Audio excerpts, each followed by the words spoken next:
Hey, welcome everybody to another Saturday afternoon hangout with 3DHP. My name is Jerry, and I've got two guests in the back room right now. I've got a new man just stopping in, and then we have a regular coming in, and we'll see who else pops in. But let me bring these two guys in, say hi, and welcome everybody in chat. Hello, Matt. Hey, Rich. Hey, how you doing? Yeah, Rich is new on the channel, everybody. He's a Louisiana hobby maker. He does everything light burn, and he's into all kinds of diode lasers, K40s, all kinds of laser stuff. He's a really awesome guy.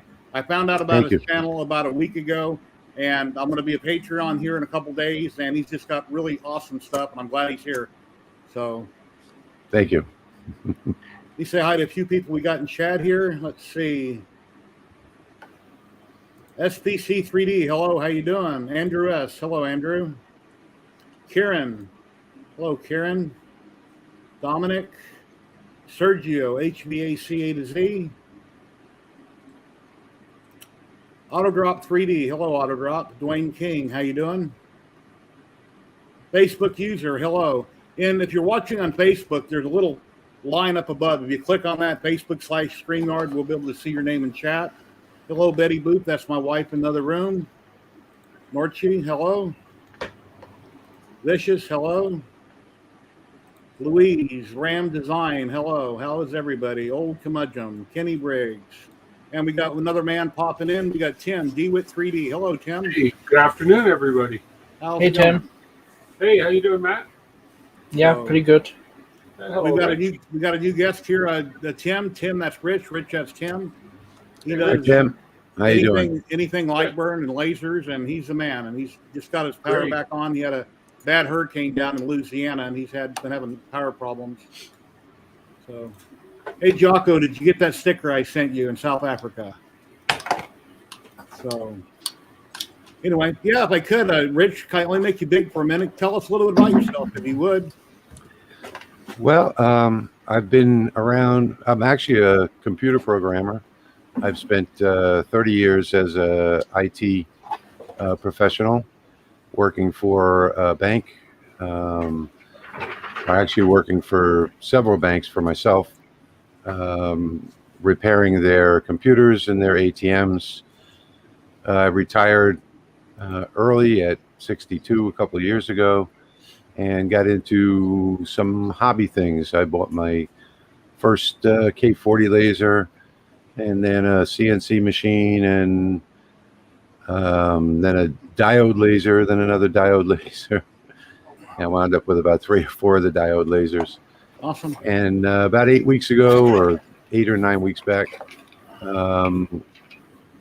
I was part of quite a few different platforms on the internet, and people asking questions, and just so many of the same questions over and over again. I decided to start a YouTube channel. So with that, the Louisiana Hobby Guy was born. And right here, everybody. I'm starting with lasers, and I'm going to move on soon to CNC and some 3D printing, which those are the 3 things that I've gotten interested in my retirement. Nice. And in fact, I've got a long mill about 2 clicks away from ordering. So that once my shop is finished, it's being remodeled right now. Once that's finished, I'm going to be ordering the long mill and getting everything set up. Awesome. Nice. Yeah, I retired at 49.50. I'm 57 now. So I wish I could say that. I actually still do part-time work. for the bank repairing their software. Most of it's remote work, though. Uh-huh. Very nice. So, yeah, thank you very much for coming on. This is awesome. My pleasure. So, Matt, what have you been up to? Actually, not a lot. I had 2 failed prints. So The resin, right? yeah, they came off. They were too close to each other, and I guess they interfere with each other, and it broke off. And then I had a layer shift on that one because the leaf was basically attached itself to the eye. So yeah, was not really fruitful week. I see you won a Focus printer yesterday from Focus. That's awesome. Yes, I did. I did Very nice. want a focus printer. I can't wait to have it. They said it will be a while before they're shipped to England because they're having trouble shipping to England right now. I don't know why. What she said, it's on its way. The shipping container, I guess. So yeah, that's it. Awesome. What have you been up to, Ken? Not a lot. I'm just I accidentally cut a cooling fan wire on this Kaiwu, so I thought it was a piece of filament hanging down, so I took some snippers and snipped it, and it was the cooling fan. Uh-oh. So I'm just fixing that up. I have a whole slew of different fans, but I figure I repair the wire. It's easier than replacing the fan. So I have a 12-volt version, but this is a 24-volt fan. So Okay. yeah, but otherwise not much. I got Yeah, I got this box in behind me here. I'm just All right, cool. You got a Focus. Yeah, All do right. a stream on that eventually. I'm just waiting for the right time. The same My one life- I won. Yeah, Yeah. the live stream I showed off the box and was talking about how you could find that at Walmart anywhere because it's so pretty and got a Yeah. carrying handle. But when I did the video 2 weeks later, I forgot to show the box again. Oh, That was a cool selling point. I actually One of thought the about going to Walmart and to Home Depot and Lowe's and have my wife film me as I came walking out the door with that box, even though it didn't come from there. I thought it would be pretty funny. yeah. Well, it's one of the nicest boxes I've seen a 3D printer come in. So Awesome. Thank you very much. I really appreciate that. Thank you. Very cool. Very cool. Thank you very much. yeah, but that's about it right now. Just trying to get. I'll this give that thing- back to you in a couple days. You're welcome. My pleasure. So, I just got a new FDM printer. I'm not really into 3D printing, although I do a lot of 3D printing. I haven't spent much time on the internet learning about it, other than CAD modeling and so forth. But I do a lot of 3D printing. But I had an Anycubic. I forget which model it was, for a couple of years now, and it's done a good job. And I just got the Viper, the Anycubic Viper, okay. the FDM printer, and I'm loving that one. I got to tell you that one is really superb. I don't have to fool anymore with the automatic leveling, and I can just pick up the bed and twist it, and everything pops off. And I've really fallen in love with that one. I received a Right. Viper from a person here in Vegas. Anycubic contacted me, and it had problems, and I have to fix it right now. It needs another board in it, but it's a beautiful printer, and I got a couple prints out of it, and then this happened and that happened, so I need to put another board in it, and then at some point I'll do a video on it. So, Well, hopefully I don't run into those problems because I know nothing about it. well, you're welcome to get on my group. There's many groups you can ask, and everybody's more than happy to help you out. But Yeah, one thing about Facebook groups, for every 5 right questions, you're going to have 100 people that have no clue, and they're just saying random things. absolutely. That's the reason I Like, started my you're dead, channel. and, yeah. Yeah. But a lot of people out there be more than happy to help. So, yeah, let me show you a few pictures here. Here's what I'm. Let's see, where am I at with my pictures? Okay, well, as everybody knows, I had my K40 that I bought like a year ago, and then I wanted to do a DIY printer, so I picked up the Congrove 5-watt laser head off Amazon. And the grid there on the plywood, it just kind of burned funny. I mean, it's something to do with the wood and the way it's glued together or whatever, but I made a grid so I can kind of line things up. I'm burning the back of a mirror, and it didn't burn all the way through. And once I wiped it off, it was red. So I have to watch more Rich's videos and figured out how to do that right. And then Congrove sent me out this one with the same head on it. It auto homes. It's a beautiful machine. It works really good. I've only done the one video on it. I'm going to probably get one done tonight or tomorrow and get it released Monday or Tuesday. But they sent me the rotary also, so I'll be setting up the rotary. And Trevor from Navari 3D Printing in Florida had given me this rotary that my wife brought home in July in her suitcase. So I'll have to cut the bottom out of my K40 to modify it so I can use this. But I haven't wired this up. There was a bent rod on it that I straightened out, and I haven't used it yet. But this thing is a beast. It's really, really big. So Nice. Yeah, that's a nice roller. And anyway, and then some resin prints I've been working on. My son, I've seen over on, I think it was Cults. There's a spawn I'm working on, my Anycubic. Well, I got a picture. Let's see. Pull up a picture and I'll show you what I'm printing here. Okay, here's a spawn bust that I'm printing for my son, and I'll paint up. And I put that, everything is separate. The head, the cape, the chest, and the base are all separate. And here's another version where he doesn't have his mask on. And then here's a picture of a clown from Spawn also. And the head basically right now,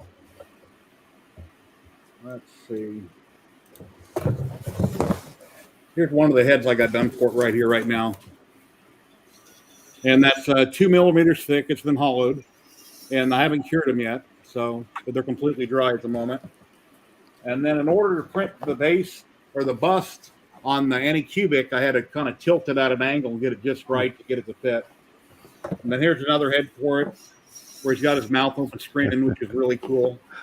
And then once it's done, I get it all painted up. You can just interchange it with whatever head. Oh, very cool. Resin printers are awesome. I love them. So That's nice. then I got a cape here that I hollowed out that kind of will sit down around him. And the head will go on.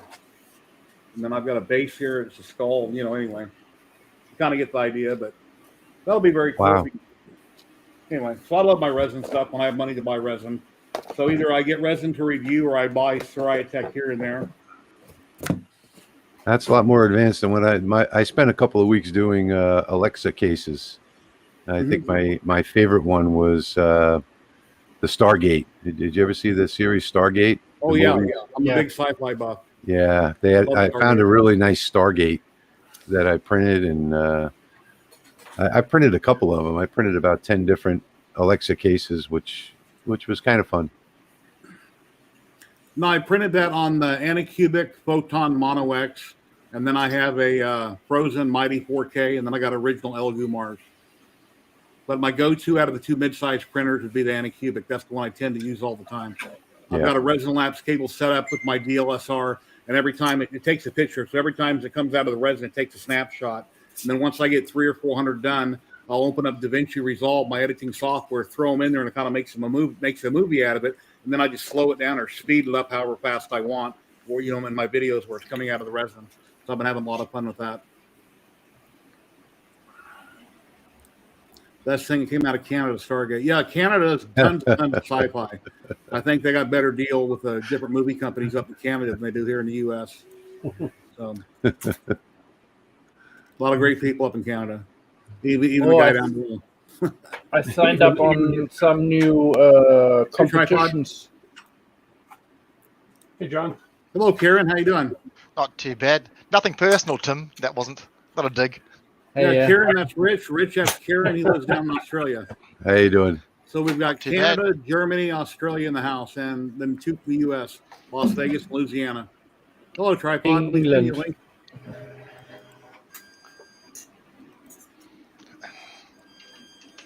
And anybody have any questions or anything you want to talk about or anything you want to show, you're very welcome to. Yeah, I signed up to some competitions. What they're having right now, Creality have one, and Cool. well, Focus just had one. So, and they're giving away a printer as I think Here's it's Rich's channel. Pro. Well, one Not second. sure actually what they're giving away. Before I forget, here's Rich's channel, the Louisiana Hobby Guy over on Alright. YouTube. And he has lots and lots of great videos here.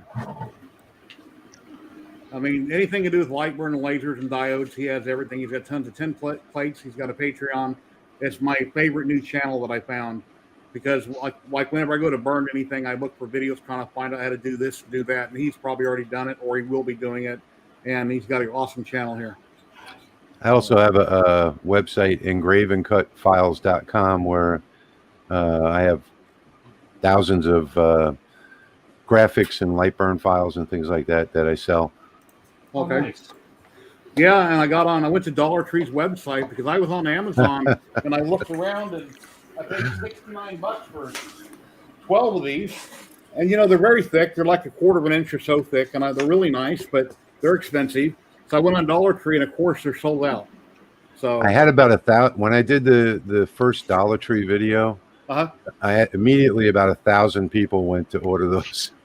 Wow. those cutting boards, and you haven't been able to get them for a couple of months.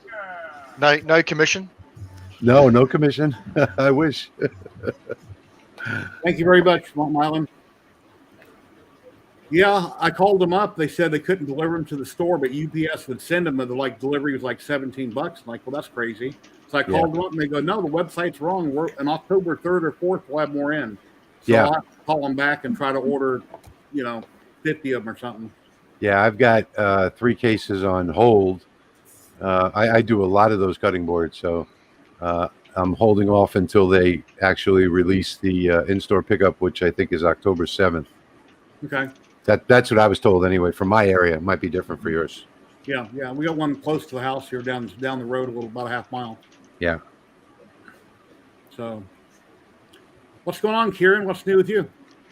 I'm still working at demolishing my ensuite, so that's taking most of my time today. This weekend's a painting day. Finally finished the painting in it, which has been a pain in the ass. The house is just full of dust. Dust is everywhere. Printer fans are full of dust. Everything's just covered in fine dust. Oh, jeez. It's a pain in the ass. Hey, Brandon, I missed you. My son is in chat. He's working right now. Hey, Brandon. Did you sort your cooling out there, Tim, with your heat creep? Yeah, I believe so. I'm just gonna run. I got it all sorted out. Then I went and cut a wire on the cooling fan, so I just fixed the wire. So. Did you put a bigger fan on it? No. You just swapped it out to one that hopefully works. One day I will, but yeah, I'd have to build a new adapter and all that. Laying in there by the shelves.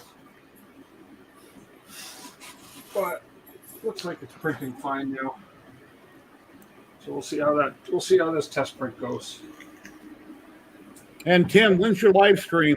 Sunday at 5 p.m. Pacific or 6 p.m. Mountain, 5 p.m. Pacific. Yeah. Okay. Yeah, Tim's got a great channel, and he's always building or putting something together. And you do screen printing, right? Your full-time business? My full-time business? Yeah.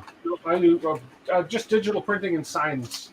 Decals, signs, Okay. banners, and just printing in general. Yeah. How dare you? That makes a lot of sense why you're wearing a shirt that's got nothing on it. For a man who prints signs and decals and transfers, his shirt is blank. You should see my car. Usually has a tripod shirt on. The stickers are holding it together, are they, Tim? Yeah. Well, this is a hangout. This isn't my stream. Wait till my stream. I'll be wearing something. Yeah, we do appreciate it. Because those legs should not be exposed in public. Yeah. We are grateful. We are grateful. Good thing winter's almost here. Well, it's fall now. No better legs. They warned me winter's coming, and it's coming. Yeah. Liam's not here. Astroprinter today's got something to do with astronomy, but Liam has a channel on every Wednesday night and usually hangs out with me on Saturday, and he would love to meet Rich. So you'll have to rewatch this and see what's going on. Something to do with astronomy, but Liam has a channel on every Wednesday night. And usually hangs Somebody's out echoing. Somebody's got me running on YouTube echoing. All right. Okay. There we go. Happens to everybody. Yeah.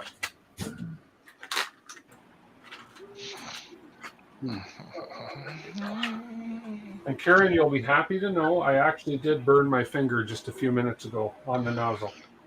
But that's okay because it's not your live stream, so the numerical reset doesn't count. Exactly. You know, something I mentioned a while back, but the stupidest thing I've ever done since I've been retired is I heat up my hot dogs in the microwave for a minute. Then sometimes I stick them on a fork and I put them on the burner because I want to grill them, char them. Oh, Well, I stuck the hot dog in a bun. There's still meat on the fork. You know what I did? I stuck it in my mouth. I don't know what I did. I heard it sizzle and oh my God. I couldn't believe I did that. I mean, I had it on the hot burner and I stuck it straight in my mouth to pull off the meat that was left on the fork. Like, oh my God. I think the dumbest thing I ever did was I fried some food in the backyard and forgot to turn off the fire. Oh wow. And wound up with that, which is mostly gone now. Yeah. Ow. oh wow. It's mostly gone. How long Well, it was was from up here all the way down. Well, Wow. looks like you have to go and get a re-inking done. That damaged the ink or not? No, Yeah, the what a ink pain. survived. Oh, the ink survived. That's okay. Yeah, so that's okay. But my wife took good care of it, and it healed up really quick. It was only about 8-9 days ago that I got the burn. Wow. Yeah. And you said you're without power for what, 8 or 9 days? Yeah, we were out for 8 days, and then again we had this problem with the transmission lines in our backyard. They had to come dig all that up, and so we were without power again for a couple of days until yesterday. Do you have ice chests to keep food in, or Did I have what? Sorry. do you keep all your food in ice chests and stuff like that? Coolers? No, we have a backup generator on the house. Okay. Yeah, so it powered the whole house, but it didn't power my YouTube studio or the garage here. Yeah. Just the essentials, I guess. That's what Yeah. you want. Yeah. Well, I'm out of my studio right now. It's being remodeled. We have an outbuilding, and I think I'm going to get a separate generator for that just in case in the future. But I probably won't be back in there for another month or so. Okay. We just have too much hurricane cleanup going on. Wow. And then when I done my video on the ComGo laser from ComGrow, right when I got the video posted, they just came in the mail. They DHL dropped it off. But here's a small rotary here. I'll get it set up later today, but very small. Had a little tiny stepper on it, but should do the job. Yeah. That looks like about a standard size for the diode lasers. And I was watching a video by another person that was taking picture frame glass. He was painting it black, either with spray paint or with acrylic paint, and then he was burning and etching into that and then cleaning it off under the sink. And I tried that earlier, and it worked so until I scrubbed it off with my steel wool, and basically it don't look so good now. But it looked good when it burned. I have to experiment with my settings, and like I say, it's a 5-watt laser, so a lot of stuff on your channel that you talk about is for a more powerful diode. So I have to kind of figure that out as I go. But and using an accelerator too, like spray paint or Cermak or something like that, that'll do the job. And also any type of dry lube, you can spray any type of dry lube on for instance, a piece of glass, and that'll help to etch it. The only thing you have to be careful with when you etch the glass is that you need to take some type of a wheel, a disc to clean it off, and make sure that you clean off all the little. What happens is the glass does etch, and it leaves little chips in there, and you'll find that when you go to use it in the future, you'll get little glass chips in your fingers. okay. So you want to make sure that you get that off. I use a wire wheel on my drill, so whenever I do etch glass. Okay, that doesn't scar the glass. Well, I guess it depends how soft. No, it doesn't. No, it doesn't. You need if you use a soft enough wheel. Okay. I don't know what mine is. It's just the standard wheel that came with the grinder. But it's fibrous. It's not a hard wheel. It's hard for me to explain. It's got sort of like fibers all the way around. It's not a solid wheel. Okay. Now, my wife's wondering how much damage you had from the hurricane. A wire wheel. That's what it's called. The wire wheel. We didn't get much here. We were very lucky. We just put a new roof on the house, so that made it through. We lost the roof on our greenhouse, part of a fence. Not much at all. So we were very, very fortunate. I can't say the same for our neighbors, though. Wow. Yeah, I was born in Nebraska, but I moved out here when I was 5 years old. So I've never experienced weather like that, Yeah, or hurricanes or tornadoes. yeah. It's like a freight train coming through. Hello, Matt. Hey, Matt.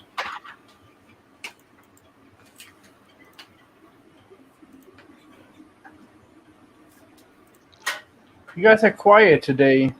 Yeah, usually we're Yeah. going 100 miles an hour. I think it's because Liam's not here. Yeah, I'm tired today, and you're always tired though, Matt. You just need to I get more know, sleep. I know. I'm always. That's nothing new to me, but No. I did kind of feel sickly earlier, so maybe I'm coming down with something. I don't know. I'm going to show Does Louise have enough room for a new printer as well now, Matt, or not?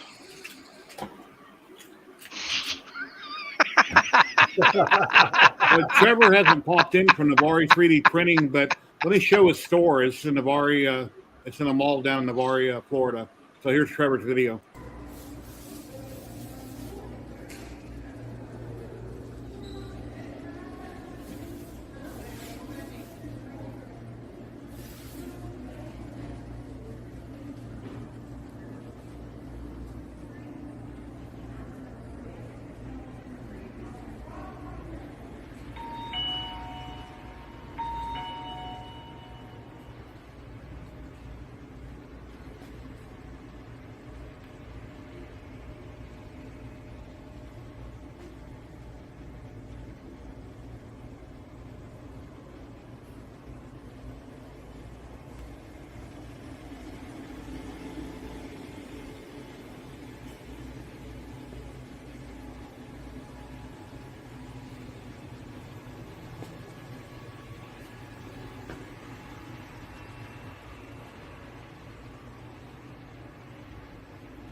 Anyway, that's Trevor's store. He has a couple fiber lasers. That's Yeah. a lot of printers. Yeah. So he's probably working today. I sent him a link, but he didn't respond. So he's probably busy at his store right now. He usually pops in, hangs out.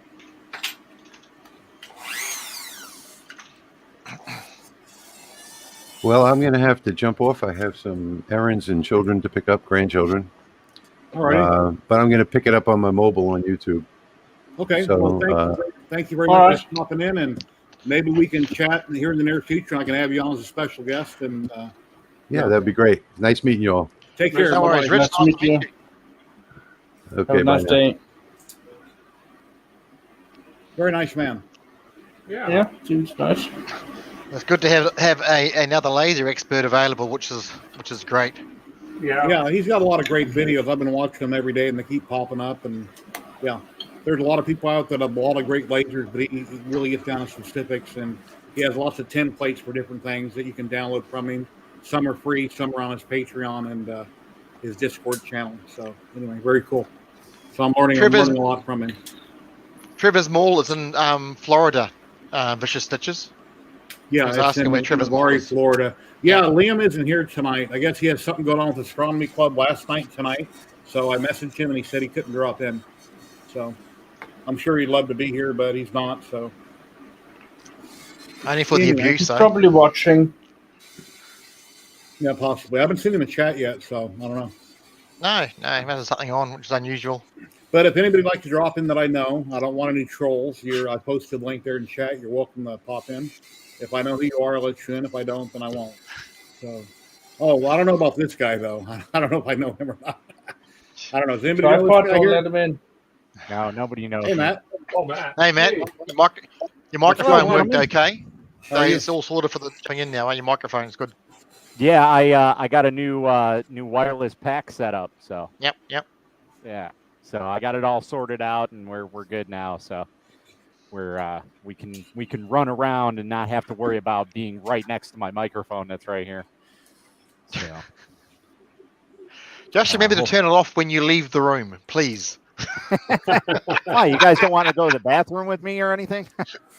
Yeah, I don't know what happened to Jason for like a week or so. I didn't see him, and I've seen him pop up in a few comments on Facebook. So he's still out and about, but I'm not really sure. Maybe he'll see this and pop in. I don't know. What's up, Mr. Camo? Steven, how's it going, guys? So what's everybody up to? Just working on my Comgo laser, trying to print this and print that, working on another video. And then I got some spawn stuff I'm working on. And for my son, check this head out. Oh, nice. Here, let me change that a little bit. There you go. And this fit on the Anycubic Photon Mono X, but I kind of turn it at an angle to get it to fit in there. Right. That would be the whole That's dual going to be plate. really killer. And you know That what? is- I have a lot of extra film, and if you see that printer behind me running way above my bald head, I'm printing this head at 500%. Oh, Oh geez. wow. So On I the figured FDM. this will look really cool at 500%. Dang. So anyway, That came out pretty good. yeah, I haven't cured it yet. I'm going to clean it up a little bit better, then I'll cure it. So I got Yeah, case talking for it. about lasers, everybody was saying, when am I going to get a laser? Well, apparently the wife took it upon herself and bought me a desktop style laser. So I have no idea where I'm going to put it or if I'm going to use it. But Can your wife adopt me? See, I guess she saw it on Amazon and it had like hey buddy, it had a Hello, Mini Matt. it had some deal going on it, and it's a Nihi laser, and I guess it's a 7.5 watt laser, so it's quite powerful. Uh-huh. I don't know. I don't know nothing about lasers, so she just kind of bought it on a whim, and here it is sitting in its package, still literally brand new. So, like I said, I don't know where I'm going to put it or what I'm going to do with it. So, Yeah, Chris might be on hiatus in Chris's basement. I think he's not. He's doing other stuff at the moment. Vicious follows you on TikTok. Oh yes, I know Vicious Stitches. Yeah. What's up, buddy? Yeah. My wife I'm just kind of bought me all a around. bought me a new vacuum cleaner. I don't think it qualifies. Well, a big shock I had. I don't use my K40 that much, and of course, there's a lot more involved with the K40 as far as for water cooling, this, that, and other ventilation. But the K40 is lightning fast compared to a diode. It's like apples and oranges. The diode can do a lot of cool stuff, but it can't do it real fast like a K40 can. So Correct. Or K40 or bigger. So. Yeah, I follow a guy on TikTok that's all about like the K40 stuff. Like he does this for a living. His name is the laser guy. And he's got like a bad issue with Glowforge and things like that, so it's kind of funny. Yeah. But he's all about those K40 lasers. He knows a lot. Glowforge is nice. It's polished. It's all in the cloud. You can't just throw it on your desktop and burn it. It's got to be uploaded. You don't have internet or this or that. You can't work with it. So maybe if I was somebody that was very rich and had really fancy everything around the house, I would probably have a Glowforge. But I'm not that kind of person. I'm a hands-on. I like to do things person. That's why I would never own one. Yeah, but it's just that whole it's got to be on the cloud or it doesn't work thing can cause so many issues. And fine, you need it. I mean, you can get by with your home wireless, but no internet, no worky. That's just so frustrating. Yeah. And these days, you cannot guarantee your internet connectivity. So exactly, I agree 100% because there's days where it's just like my internet connection is literally right underneath this desk and it's hardwired, no more than 5 feet away from my computer. And some days StreamYard is just like, nope, your connection is bad. Like you're on wireless. Yep. I'm like, no, I'm not. I don't know what's going on with you. Well, that's it. That's it. I mean, technology improves, but internet just can't guarantee it. And Creality's done the same within you. No. What did I say? Don't know what I No, said to no, get that. no. Hey, Betty Boop bought lunch earlier. Right before I started streaming, we went and picked up Chinese to go. So There you go. I'll have dinner tonight. Orange chicken and fried rice. Nice. Oh, fried rice. Yeah. Very nice. Then for breakfast, what I had for breakfast, they've been sitting in the cupboard forever. I heated up 2 packs of ramen noodles. So that's what I had for breakfast. Been there, done that several times. I don't make them very often, but they're really good. I drained off a lot of excess juice and I added some soy sauce to the beef to give it a little more flavor. Right. Oogie Boogie's dice, they're nice.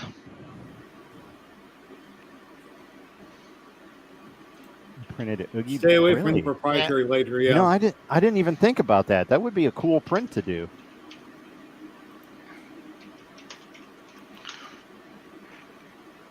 No more printers. And then Yeah, no, I'm good. I've got this cup I got off Amazon and I want to work on that tonight or tomorrow. I'll follow Rich's videos and get that set up.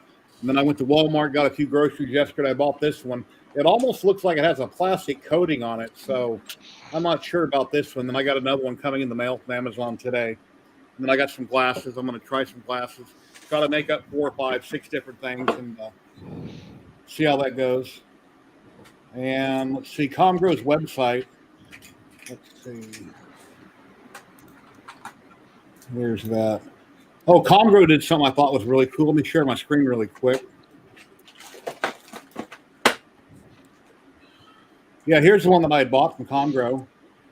Their diode laser. And there's their little video they put telling about it. And cool, look, they posted my video. So that's really neat to see Cool. my That's good. video on their website. Nice. So, and it's a ComGo by ComGrow. So, You anyway. hit the big times. And That's they it. have a lot of, they have some recommended settings here that I actually followed for a few things. I have full 4mm plywood that I was burning through, and they have some recommendations here on cutting a few things. So I tried some of their settings for cutting the wood with one pass, and it worked fine. So, and I use Lightburn for everything. Trouble is, each of the plywood's so varied, same size, same thickness, but the quality varies greatly. So Yeah. that's And the then, if frustrating it's thing. something that the diode can't do it, then I can always go to the K40, but there's like a million things I can do with this. So anyway, I thought that was cool when I refreshed it today and go, wow, that's my video. So that was not pretty neat. That's always pretty cool. Did you buy that for your wife, Vicious Stitches? That way, it's not your printer; it's her printer, so you can get away with it. That's what I did with this. So I have the chocolate 3D printer, and my wife was into confectionery at the time, and I'm like, yeah, I bought it for you. And here it is sitting on my desk. Yep. Well, she didn't have room in her shop, so it has to go into yours. That's just the way it is. Exactly. Yeah, that's why my wife's clever. Nothing can leave my office, and therefore I can only keep the one printer in here. That's it. I can double stack it maybe, but otherwise no room for a resin printer, so I'm screwed. Yeah, She's harsh. I was up to like 15 at one time. So right now I've got the DIY diode laser that I built. I've got the ComGo diode laser. I've got a K40. I've got 3 resin printers. I've got the Kaiwu Max. Well, What's it called? Prusa Mini. Focus printer. CR10 Max. Hypercube Core XY 445. 2 CR10s. I've got a Viper that I need to get working that I got free that has problems. It was a return going back to Anycubic. And what else? And I got 2 Ender Pro, 1 Ender 3 Pro on the floor, 2 standard, and then I sold 3 other printers here a while back. Yeah. So anyway, a little bit of everything. So if you were my neighbor, which I don't have any neighbors to hang out with no more, but I used to have a guy, he'd come over and hang out. I got lots for you to do. I got plenty of stuff. I could be cunning because my laser 2D printer is faulty, so I need to get it replaced. But unfortunately, there's not enough space for a mini even to fit in that shell, so I'm screwed. So Plug again. I've only got the one. Yeah. Hello, Matt's wife in the background that has headphones on that can't hear us. She's on the treadmill. My son. Yeah. On the treadmill. It's done. So The next printer will be an IDEX. Yeah, I've never tried an IDEX. I would like to get an IDEX at some point and a belt printer from somebody. And they're different, so I'd like to try them because they're different. Yeah, isn't it Comcro is releasing their version of the CR30, I thought, right? Or is that SaneSmart? Maybe that's who it was. Kaiwu has one they're coming out with. And also, I think Focus has one they're going to be coming out with. Mm-hmm. But I know Kaiwu has one. I remember seeing one. So we'll have to wait and see. That's still printing there, Tim? I can't see the... What color is... Oh, it's dark filament. Can't see it very well. Yeah, here, I'll That's just... fine. There we Yeah, go. printing fine. Yeah, it's printing fine now. This is what, Galaxy Black with the sparkles? Yeah, that's a Prusa Galaxy Black PLA. Yeah. So, Yeah, that's what I did the other week. I said my black's actually more purple. The one my supplier, it comes out almost pretty much purple in the. It's not really black. It's exactly the same filament, but it's purple black. But exactly the same response. Comes up nice. Very nice. Yeah, That's this nice. is going to be end up being the Kaiwu robot. Yeah. Apparently. Okay. We'll see. I use Octoprint on most of my printers, Vicious. I just have Octoprint. I load up whatever other profile in Simplified 3D, Prusa Slicer. I have multiple slicers. My go-to is usually S3D, and I need to get away from it. There's a lot of better slicers out there, so it all depends. A couple of the print. Oh, yeah, my wife has the small Delta. I have that printer I didn't mention for my wife here, too. Sometimes I pop things on SD cards, stick them in the printer. Other times I just load up Simplified 3D. And if I run out of pies, I just take the pie and unplug it, plug it into the new printer, and then sit here and control everything on the screen. Even though I can get up and walk over there, I can watch the temperatures and, do the slicer. I still like Simplified 3D. I like the user interface in it better than any of them. It's just, it's so clean. I do agree with that, but it seems like a lot of the other slicers out there do pretty much the exact same thing as Simplified. I might just be that I'm like kind of grandfathered into Simplified, so I'm used to it so much. Yeah. So I'm not familiar with a Grumpy Pumpkin. Who's that by? Grumpy Pumpkin. There's a few of them. There's a few of them out there. Yeah. But yeah, for slicers, I mean, I got pretty much all of them. I got Cura, Simplified 3D, Prusa, Shitu Box, Lychee, Voxel Dance, you name it. What's your go-to? So for resin, it would be Shitu Box. Yeah. For FDM, and lately it's been Cura, only because the printers that I've been getting, they have the profiles already set up. I don't really have to deal with everything. You just run with what they got going. Yeah, you just throw it in a slicer and everything's good to go. And the only things you need to change is if you're changing different filaments, like from PLA to PTG to TPU, whatever it may be. That's about the only thing you need to change. So I've been slowly getting back into Cura after a 4-year hiatus from it. Right. So, Simplified 3D was so I'm not much sure better. if I got Super Slicer installed. I think I do. I heard about that Super Slicer. I'm not sure. And for the first time, I tried that new STL format today. It wasn't an STL file. It was a 3MF file. 3MF. Like that. Yeah, I was reading about it, good things and bad things. Yeah. Anyway. Yeah, someone was saying that Cura doesn't support it, but Cura does support 3MF as well. Last week, it supports it. I can't get Cura to run on my computer. You just need to enable it when you first install it, which most people probably didn't. Yeah. What was that, Tim? No, I every time I try and use Cura on this computer Andrew. I'm on, it crashes whenever I drag an STL into it. Yep. I've updated my Windows drivers. I've reinstalled Cura. Which version of Cura are you using? I've tried 410 and I've tried 411. Okay. Yep. Same here. Cura crashing is commonly caused by remembering your previous Windows settings. Untick that as an option. And I had a problem with that with Cura 4.8 all the time. When I upgraded to 10, it kept on doing it. Oh. It's one of the settings is to remember your Windows settings. So that's against the script. It's an issue with video drivers. When you install it, you mean it's no, it's one of the options. It's one of the options under the Cura settings. Oh, let me go look. Let me go look real quick here. Well, that would Because explain why. it's a bug. It's a Sure. bug with video drivers, and especially if you're running multi screens, Oh, and it yeah, tends to yeah, screw yeah, up when you yeah. drag it from screen to screen. So if you turn that off, remember your window settings. It'll always default to the same size every time, and stops. And that fixed it for me. Okay, I'll Didn't give like- that a shot. Oh, I've completely uninstalled it. I've got to download Kira again. No worries. I'll just tell you what the setting is, where it is. It's under the general settings, and it was a pain in the ass because it would just freeze and crash on me, blow away, and it was Oh, there it is. didn't like my video drivers until I turned that off. Oh, Mr. Camo, you're Denny. Okay, thank you, Denny. I got the file. I appreciate Where it. is it? Here it is. Here, preferences. I'll load it again and see if I can. Yeah, under the general settings, right on the very first page for general settings, it's at the bottom. Restore window position on start. Untick that, and then that fixed my problem. Oh, okay. All right. Well, let's give it a shot then. Let's go ahead and Me restart try that. it. Because I've been having the same issue where I go to open a file and it literally shuts down everything. Yeah. Yep. Oh, yeah, this cup that Trevor sent me, this was burned on his fiber laser. My wife gave him a picture of me, and he engraved the cup, my image. Nice. It's on both sides. Therefore, it's a left or right-handed cup. You That's could have what I put some more hair on it. Yeah, he's printing a picture, Yeah. add some more hair, but okay. Yeah. Okay, so we're installing Kira again. Let's see how it goes. Then I'll find Yeah, out. if you guys want to why I didn't shave, as the winter comes around, I'm gonna let my beard grow back out and look like Santa Claus again. Yeah, me too. And then next year I can do another one of those videos where I pull it. It looks like I pull it off. That's it.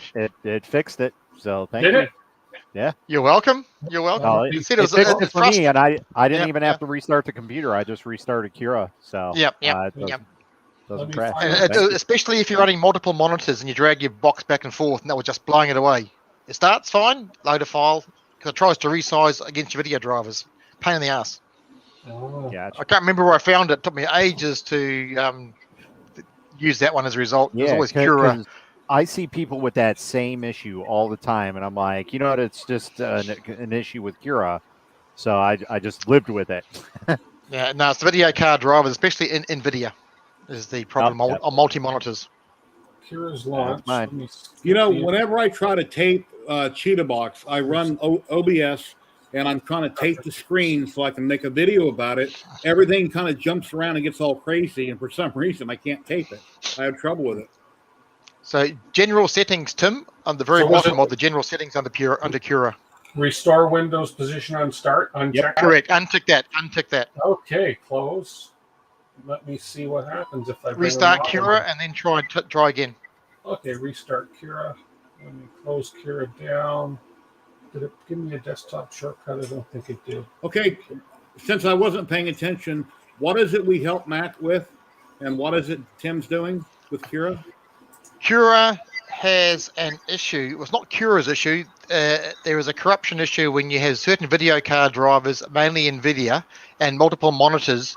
When you move your Cura window around from screen to screen and resize it and quit Cura, one of the default settings is to remember your screen position.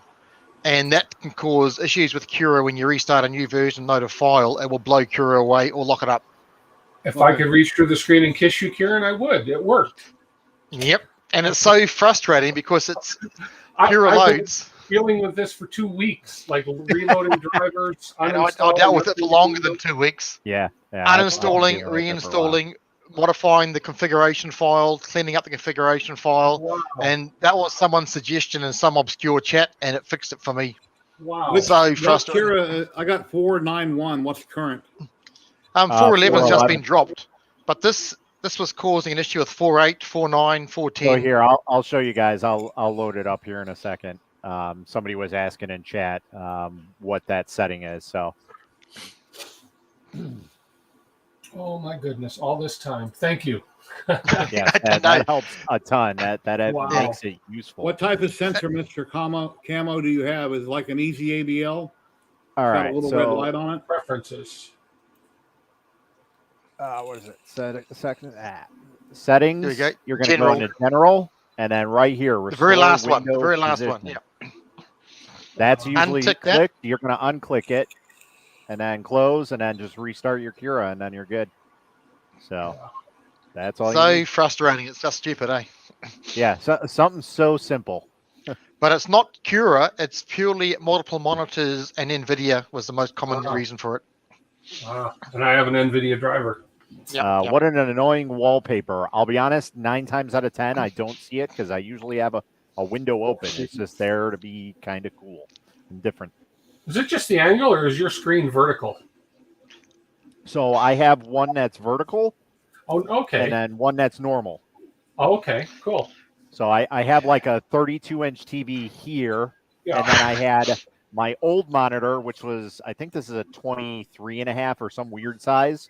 So I was like, oh, I see all these people use this for like Discord chat and stuff.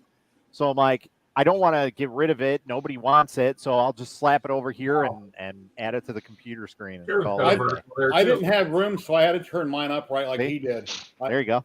So I had no room for it, so I threw my chat over there. We're right it's perfect there. for chat purposes. That's really... Portrait mode is great for things like the chat stream because you can see a lot more in the stream, Yep. Yeah, because you can read it, a long list of chat.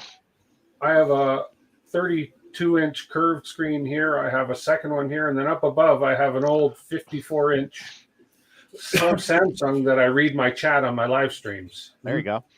Yeah, so it works well. Yeah, that's good. That's a pretty big size. So, well, for my eyes, I need it. And my video on the Congo, some people were saying that the audio was screwed up in it or was scratchy. I had a different type of boom mic on my DSLR at the time, and when I was editing it, I started hearing a lot of noise. So I tried to cut all that out, and then I ordered a new mic, which is a Movo. It's around $50. It's supposed to be better than the same version of the other mic, the Rode mic. Out of the different mics that were reviewed, this one came with a higher rating, so I got a different mic on it. So tonight and tomorrow, when I make this other video, the sound quality should be cleaned up.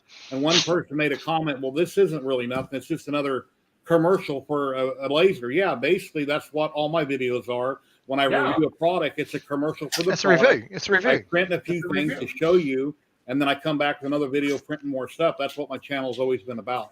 So a few people didn't like my video, so I can't make everybody happy. I'm not a professional in lasers. If you want to know about FDM or resin, I printed thousands of FDM models, and I printed hundreds and hundreds of resin models. I know a lot about both of them, but I'm no expert in anything. I just know what I do, and I try to share that with people, and, it is what it is. But that's what you want to see, a Joe Blow testing something that hasn't been used before by him, and you can see how simple it is to use. Does it work out of the box? What are problems? That's what you want to see. You don't want experts. That's the whole thing. Most people aren't experts. And I even mentioned Kieran in the video. No way. He did. Yeah, I try to plug people whenever I can. I have no problem plugging people, saying who they are. A long time ago, I'd done a video for a product I got that got shipped to the wrong person here in Vegas, and he brought it to my house, and it was during COVID. He didn't want to come in and see what I had going on. He's another YouTuber, and when I finally did the video for the product, I forgot to mention him in his channel. I felt really bad about it because he made a comment about, thank you for saying something. So I had to go back and I edited my text, but I couldn't change the video. And it was I'm not like that. I love promoting other people. That's what I do. And then he got bent out of shape about it, and I didn't mean to hurt his feelings. It was just it slipped my mind when I made the video. So anyway, I think that's one of the hardest things to do when you're shooting a video that has to deal with somebody's product, is that you have to make sure that you're promoting them, and that's something. Same with you, Jerry. Like, I forget that stuff all the time. Like, when I'm shooting a video, and then I'll go back, I'll watch it, and then I'll be like, "Oh man, I totally forgot about that," and then I'll have to go back and reshoot the whole thing. And it's like when I done the focus, I done the live stream, and I was emphasizing on how cool the box looked. Carrying handle, and it'll be like something you get at Home Depot or Walmart. And then when I did a video 2 weeks later, I forgot to talk about the box. But that would have been so cool because the box looked, it's just a box. You're going to throw it away, but it was the only one I've ever seen in my life that had all the pretty pictures on it, had a carrying handle. That ain't how printers come. So that made it unique. I will say that the Focus, that Focus printer has probably the best packaging that I've ever had my hands on for a 3D printer. Built-in ZYLTECH. What kind of printer is that? He's having trouble with his ABL. What kind of printer is it on? He said it's not a ZYLTECH. He's got an ANET knockoff. It's Oh God. Something Labs, I think. Oh, what is the name of that? Antic Labs? No. No, Antic no, no. Labs? No. I Hey, Red could be Light. wrong. It's oh man, they sell them under a different name, but it's literally it's like an ANET ET5 or an ET4. I would recommend holding the fan and then take an air compressor and blow it out. Whenever your hot end or your hot end fan gets a lot of stringing and debris and dust, it won't run right, and you'll have a clog. It'll be spinning, but not fast enough. So if the printer's shut off, you can usually hold it with your finger. You can grab it with your fingers or a Q-tip and clean around the blades. But if you really need to, just take an air compressor, hold it from spinning so it don't over rev and burn up the motor. The same I do on my PCs. I take them outside, I hold all the fans, and I blow it out with an air compressor. But just don't hold the fans if you do that. That's what it is. The Labists. So when I swapped my printer fan hot end from a 30 to a 40, when I took the 30 fan off, I couldn't believe how much dust had built up behind the fan against the cooling fins, which you didn't see looking at it. And even the compressor may not have picked it up. So in the end, taking off the fan was the best solution, and clean behind it as well.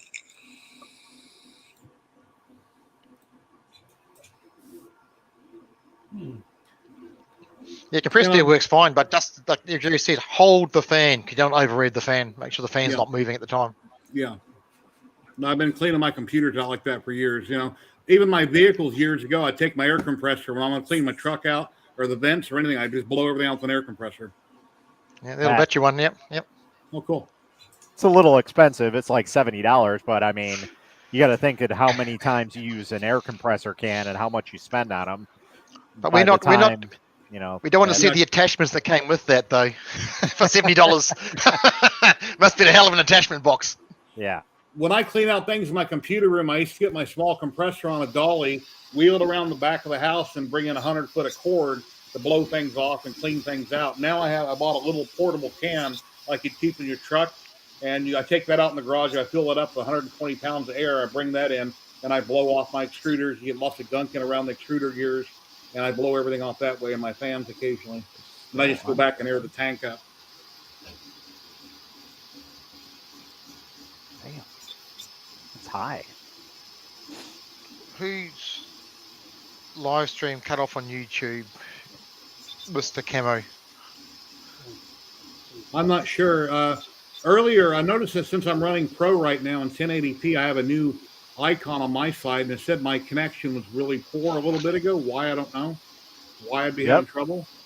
You know what? I think it might actually be Streamlabs, because I've seen that lately with Streamlabs where, like I was saying earlier, with the internet, it tells me that I have poor connection, but then I can go live perfectly fine on Facebook or whatever, and I don't know what's going on with it. Like, their servers are just not up to speed. Are you going through OBS when you go straight to Facebook? No, I usually I haven't used OBS in a while. Usually it's just through StreamYards now. Okay, so when you go live on YouTube, you're running through an app of some sort. You're not going directly through YouTube by itself. Right. Okay.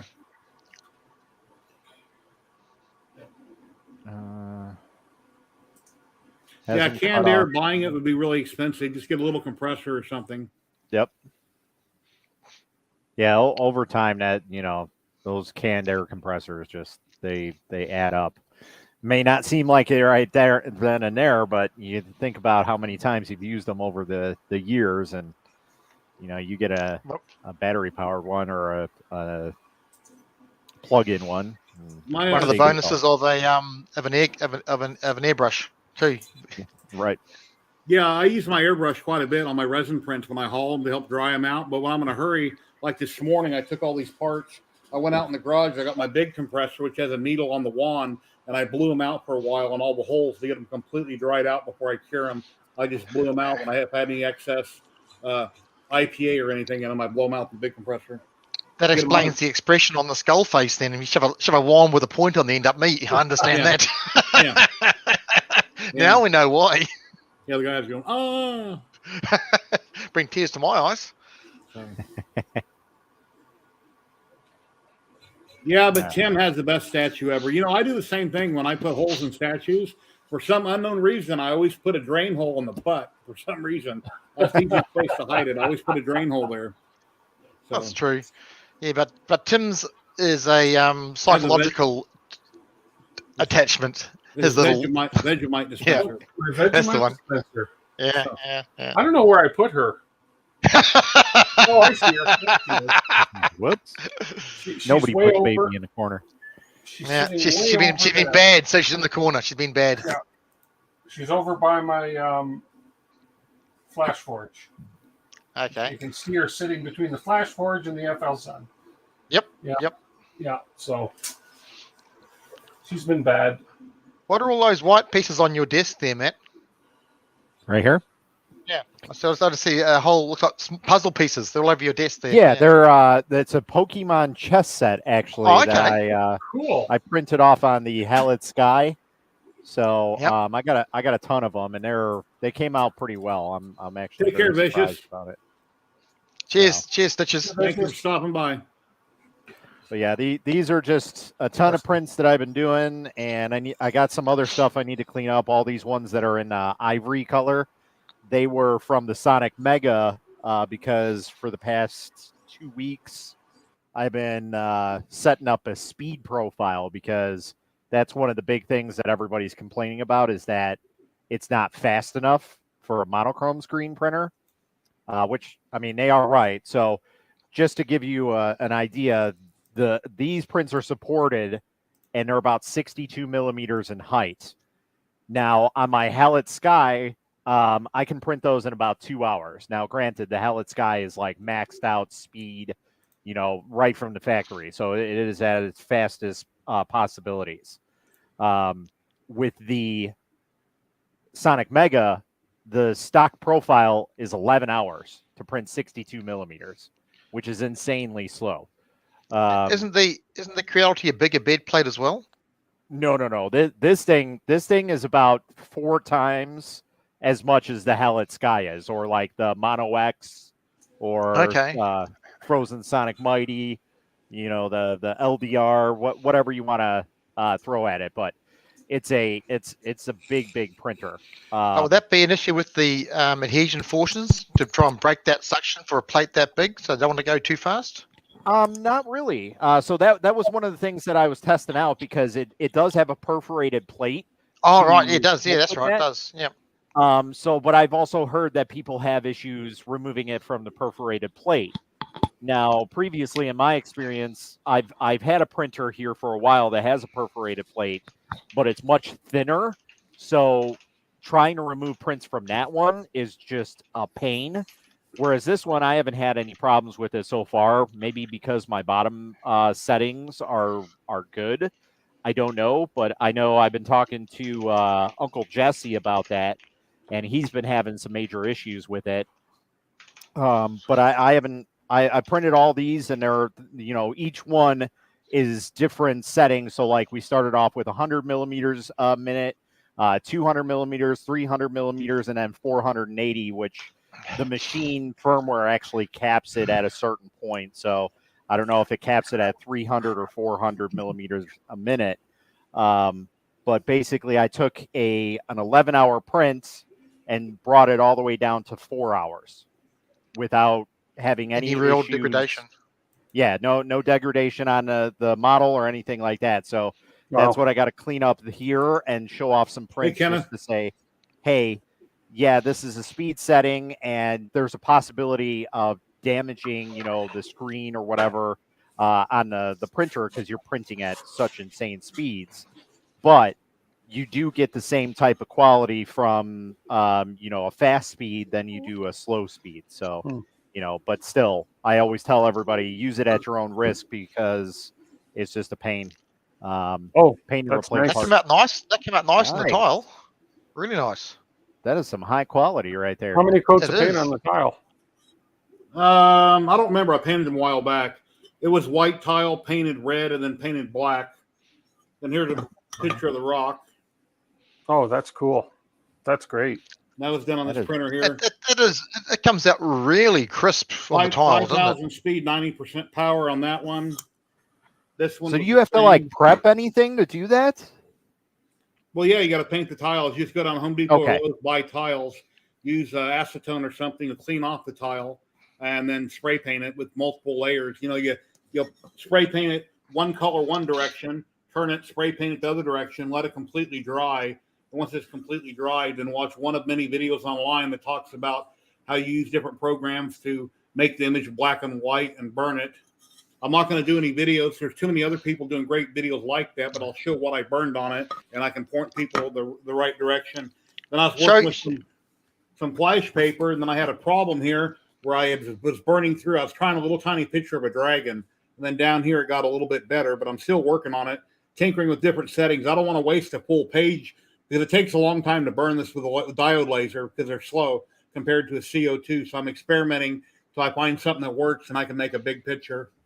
So trying out. Show that tile with the printer on it again. One with the printer with the two colors. Yeah, that That came out really good nice. with the red and black because you can just see the faint red coming through. Yeah, that came through nice. Yeah, and that's but just one coat. There's so many one coat of groups each. on Facebook where they have different laser art and things. I mean, they're working on canvases, you name it. If somebody's done it, and they're really beautiful. I'm just tinkering right now, but like I've been into FDM for so long and resin for so long and got so good at it. Just give me time, and that'll happen with laser. Good, Matt.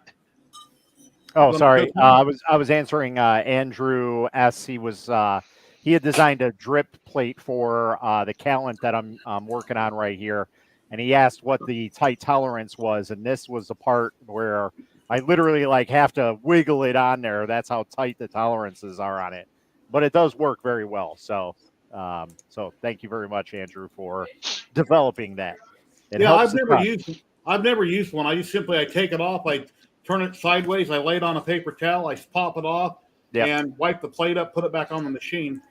But when I remove supports, something I learned the hard way is when you remove supports, be sure you put your cover back on your machine before you do it, because something will pop into that vat and you're going to rip that FEP or break your screen if you don't. And I leave my cover off because I tie resin lamps with my resin lamps camera. When I take them off the build surface, before you start removing anything, put your cover back on.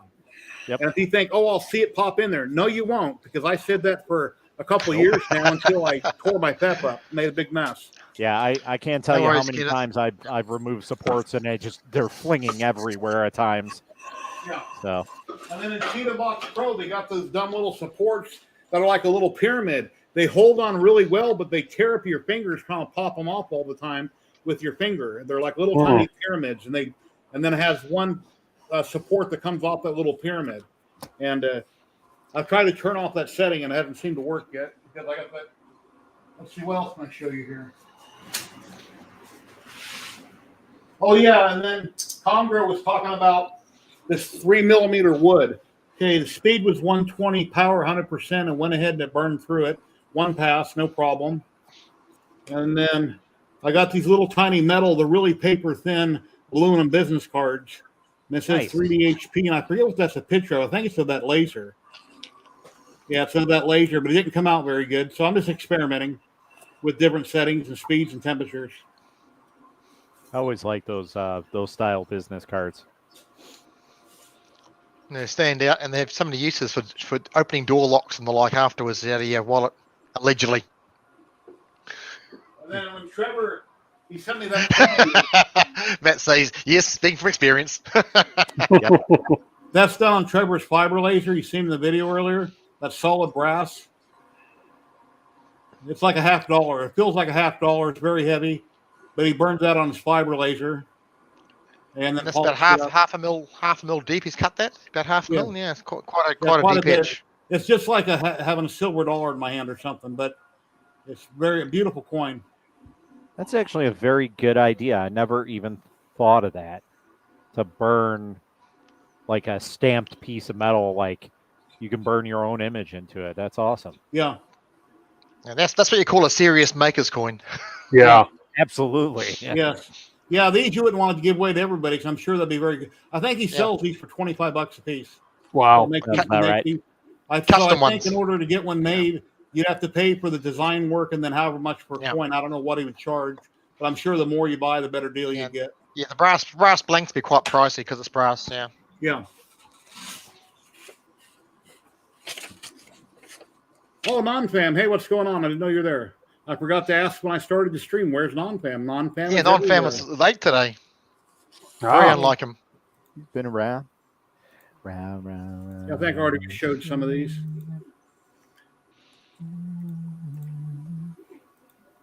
If anybody would like to drop in and hang out, if I know you, you're very welcome to pop in, hang out online.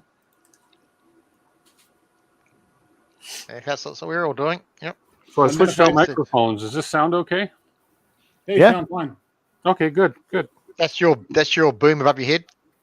No, this is a lavalier Clip on. microphone. I'll I clip I got was going to say it sounds a little closer than that. a little Yeah, closer than yeah. the boom. Yeah, good. But that boom does sound very good, considering how far above his head it is. That's quite a good omnidirectional mic. Okay. Tim, I'm gonna be dropping that company soon that I go through to make all these videos. Not the videos, but those different intros. Oh yeah. It costs $15 a month, and I use it maybe once every couple months. So that's $15 a month I can put somewhere else. Yeah, it's better if you've made the videos you need. That's all you need to do. Yeah. Yeah. It's like I think on the 10th or 11th of next month, I wrote it down on my whiteboard here so I remember when to shut it off so they don't bill me again. But there's no reason to do it now because I paid up till that Exactly. time. Yeah. When you done your giveaway video, that was very professional, like a movie studio. I love that. No, that was through iMovie. iMovie?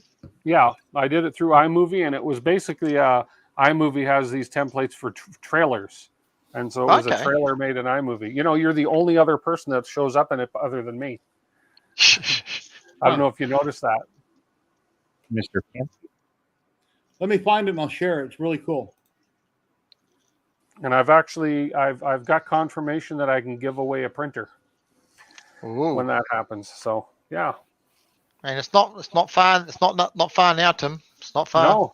No, I think that'd be a great birthday present. So that's what I'm crossing my fingers for. That'll be from the company that we were talking about recently. Yes. Yeah. Okay, good. Cool. Very cool. Very nice. of them. Old Curmudgeon says, do not use the iMovie app on a phone or tablet. No, I use it on my desktop on my iMac. It's great for editing videos and everything as well. So Yeah, that's one thing I've been tempted to go out and get because I'm not a Mac person, but you know, I always see people using specifically MacBooks for editing videos, and they just come out amazing, and it's super. easy to use. That's one of the few things fruit devices are good for. I hate them with a vengeance, but video editing, desktop publishing, that is their forte. Anything like that, graphic artists, that's exactly what they're designed for, and that's what they work brilliant at. Absolutely. Yeah, that's what I use it for. Is the Adobe? I use it for Illustrator. Everything else, you can Photoshop. take your fruit device and stick it where the sun don't shine. As far as I'm concerned, hate them with a vengeance. I'm right there with you. Yep. Great company, great marketing. Yeah, marketing is their forte. We'll leave that alone. Yeah, I have issues I with still them. think their best ever marketing campaign was the Apple versus PC with Justin Long when he was and I forget the actor that Justin Long was the Apple guy, and you know where he'd go say, "Hi, I'm a PC." He'd say, "Hi, I'm a Mac." That was a great campaign. Yeah. Yep. I think that was their best ever. Yeah, God, that's probably like 20 years ago now. Oh, I know. Yeah. And now Justin Long stars in movies. Okay, if I get demonetized for this, Tim is my friend, and he wouldn't allow it to happen. So I'll have a good complaint to get onto YouTube if they try to hit me up for a copyright strike because I'm allowed to play this. Yeah, you have your my wholehearted consent. Consent or condolences? Okay, let's check this out. That was nice. As I said in the comments, Tim, that was a great video. I got my mic turned towards my speaker, so you should be able to hear it. Okay. But this is done very well. It's awesome. It was. But why can't you put that picture on the back on more of your videos, Tim? I guess I could.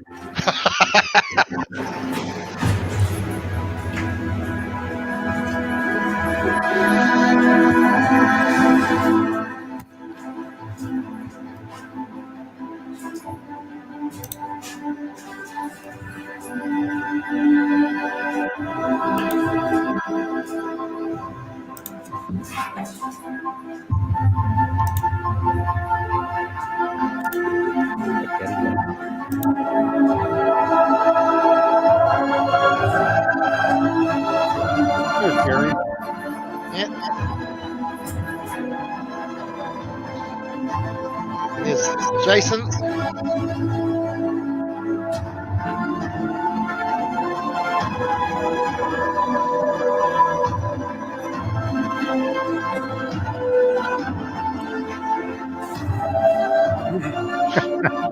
Santa.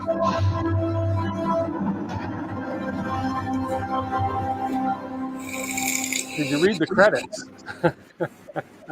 Yeah. Very cool. Aaron, you were my production designer. Yep. Fair enough. Fair enough. Fair enough. That was Yeah. excellent. That was. It was a good video. Well, I figured it's time. It's a good time to start promoting. So I said it's surprising how quickly it snowballed because it wasn't that long ago. It was 500, so it's surprising how quickly it's picked That's up. what I was thinking.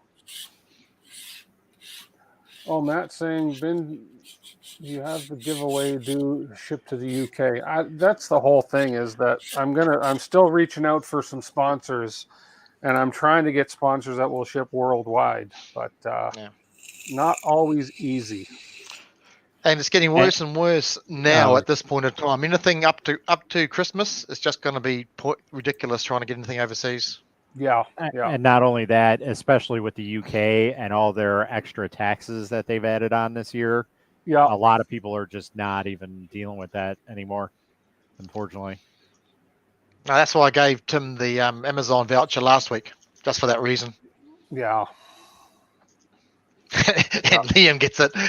No requirement for overseas in the end, which is funny, which is fine. That's that. What are your pups' names again, Jerry? Nikita is a black one after a show I used to like called Nikita, and Sandy is a brown and white one. When we got her, I thought about it overnight, and the word Sandy popped into my head. And Brandon, my wife, calls her Sandy Lulu, so I call her Sandy Lulu all the time when I call her. Oh, okay. And they both sleep with me at night, usually in the bed. Sometimes they'll be on the couch, but they're usually in the bed next to me. And your wife says the good old days. Yeah, well, I said it hasn't taken long. Said from that 500 giveaway up to what is it now? You're 800 plus now, isn't it, Tim? 800 and something now. 835 now, I think. So yeah. And I said 500 wasn't that long ago. No, that was back just before I changed my studio around. Yep. Yeah, I see he's printing a popcorn scooper. I remember a while back, every time I went to Walmart, the grocery store, I kept forgetting to buy popcorn. So I came home one day after I forgot and got on Amazon, ordered a big box off Amazon. Solved that. So Amazon is my go-to. So there, and Matt's got puppy cam behind him again, under his feet now. There it goes again. Yep. Yeah, that's my pupper. She used to when I was working at TA's 3D Studio, she would come with me to work every day when she was a puppy, and she was so small at the time. She would literally I wear a like a grandpa style hat, and she would fit in my hat and just sit on the desk while I was like shipping orders and dealing with customers. So she's used to being around me in the shop area.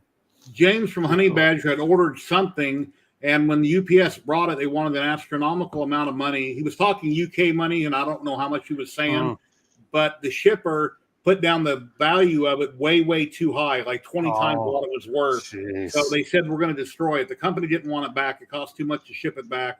So UPS said they're just going to destroy it. And that right there tells me probably somebody that worked for UPS, if they wanted it, it's going home with them. I don't know if they would actually destroy things. No, because they normally sell them as the yearly auction for unclaimed and return shipping. That's what they normally do. So I know if it comes saying they destroy it is wrong. If the government said they're going to destroy it, you aren't taking it home, and we are going to destroy it, because that's a little different. But I guess it depends what company we're talking about here. I don't think I'll ever get a play button. That'd be really cool. I mean, I've been doing this for 4 or 5 years now, but I don't do it enough, and I don't think my quality is where it needs to be. But that'd be cool if I could do a viral video one of these days and it would boost me. That'd be neat. I saw a guy recently, a channel I watch, he hit 1 million subscribers, and he got a really nice plaque from YouTube. Wow. Yeah, but you're still going to buy it yourself, though. They don't give it to you for free. You got to pay for it. They? No, you got to pay for your packs. I didn't know that. I thought they gave it to you. Know that. No, they do issue it for you, but you have to pay for your plaques with YouTube. Your silver ones, your gold ones, you have to buy one. Oh, wow. Yeah, I was quite surprised, but no, you have to pay for it yourself, odd enough. I think it's $100 and something for the silver. I enjoy making YouTubes, hanging out with you guys. Have a Google. You'll see that on Google. There is people what it costs to actually get a YouTube plaque. Wow. 400. Oh, okay, that was bad for Honey Badger. $400. That's taking the piss. Yeah.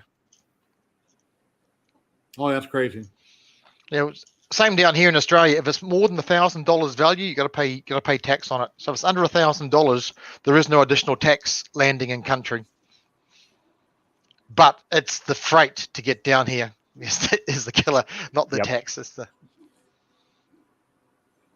And then Amazon, I got Prime, which is $120 a year. I get free shipping, but it's not really free shipping, so I pay $120 a year. But since I order from them weekly, if you figure out over a period of a year, it's almost like getting it for nothing, but you're still paying a lot of money to have the service. Because most Amazon packages are $8 to $10 for shipping. So if you get more than 10 packages a year, you're ahead. Yeah. Yep. So hopefully my CR10 won't have any trouble, and after 106 hours, hopefully that head will come out at 500%. That'll be really cool. And then I can diamond. Did you have a uniform shirt to wear at Tim's? Because Mr. Camo said you wore a wrong shirt to work. Yeah, his tripod shirt was dirty, so. Oh. No, we're saying Matt. Mr. Camo saying Matt. I remember you wore the wrong. Oh, yeah. Yeah. So one day, I usually wear polos when I go to work because I'm the supervisor. So I ran out of my shirts and I forgot to put them in the dryer that day. So I'm scrambling and I had to grab another polo. And I'm like, great, I'll grab this one because I got a bunch of blank polos that I can use. So I grabbed one, and it turns out it was one that Monicure 3D had given me. So it had Monicure 3D on it. So I'm like, well, I guess I'm repping Monicure 3D. This was back when I worked at UPS. So, yeah. So that was a good day. Everybody's like, what is that? I'm like, don't worry about it. If I start explaining to it, we'll be here all day. So I need to wear this for my next video. I completely forgot about it. When I do the next Crowdy video tonight or tomorrow, I'll put this on. There you go. There we go. Yep. I've got a T-shirt from him too. You got one? Hey, good. You got one. Yeah. I'm feeling left out. Yeah, I don't have any hat person, hats. but hey, yeah. I don't have a DeWitt hat. I want a YouTube hat.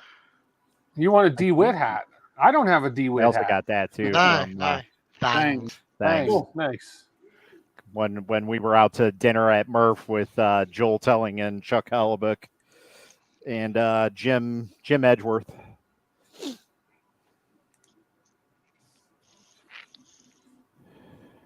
You guys are awesome. He's obviously not talking about me, so that's okay. So Karen, on YouTube it says that the first award is complimentary. Okay. The first award. Then you can purchase. Each milestone is given. Each milestone is complimentary, but you can buy additional ones. Because the 10 million milestone is a diamond. Whoa! Wow, I've never seen that.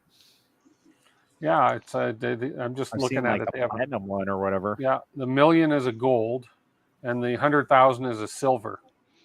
But the first one is complimentary for any tier, or just your first one, full stop. Yeah, it says the first one. It says the YouTube Creator Awards. Hang on, it says while only the one complimentary award is given per channel or milestone, you or your team can buy more awards. Okay. These are not carbonated. Do not buy these. I normally buy an 18 pack of orange. They were out or out anyway. They weren't out. I'm waiting on the first, so I only bought a couple of them.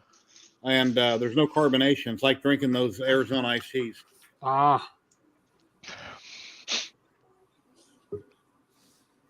Hey, another man popping in from Arizona. What's going on, Ice Steve? Hey, how's it going? What's up, guys? How's it going, Stephen? How's it going? Pretty good. What are you doing today? Well, I finished the Prusa box, so it's done.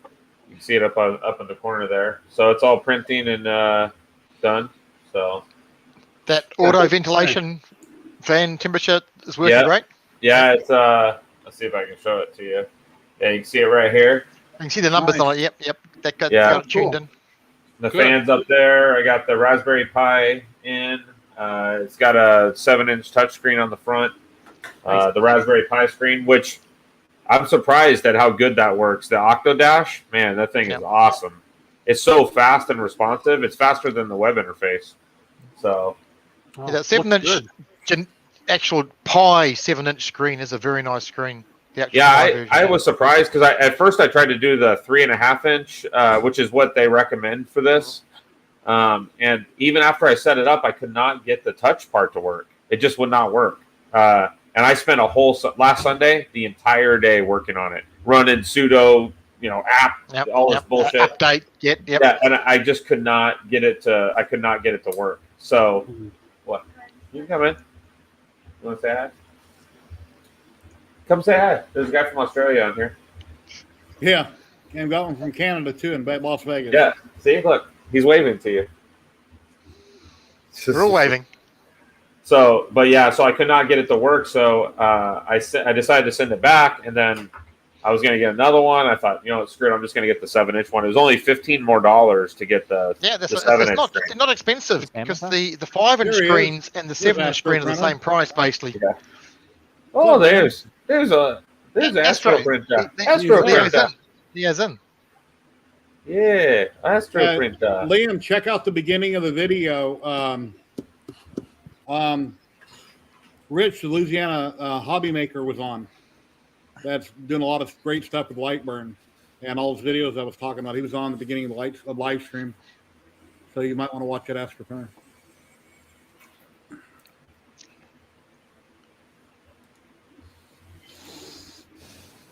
So yeah, What's up, Astro? It's pretty much done at this point. The HEPA filter's in, spool holders in, the temperature controls in, touchscreens in, all the wiring's tidied up and hidden away. So, how much room is between that bottom plate and the power supply? Because it wasn't a big space for that cavity. it's probably like. You got plenty of ventilation clearance, I'm saying, because it was quite a. You mean from underneath? Yeah, underneath. Yeah, the brick. Yeah. It's like. Let me see. It's probably like.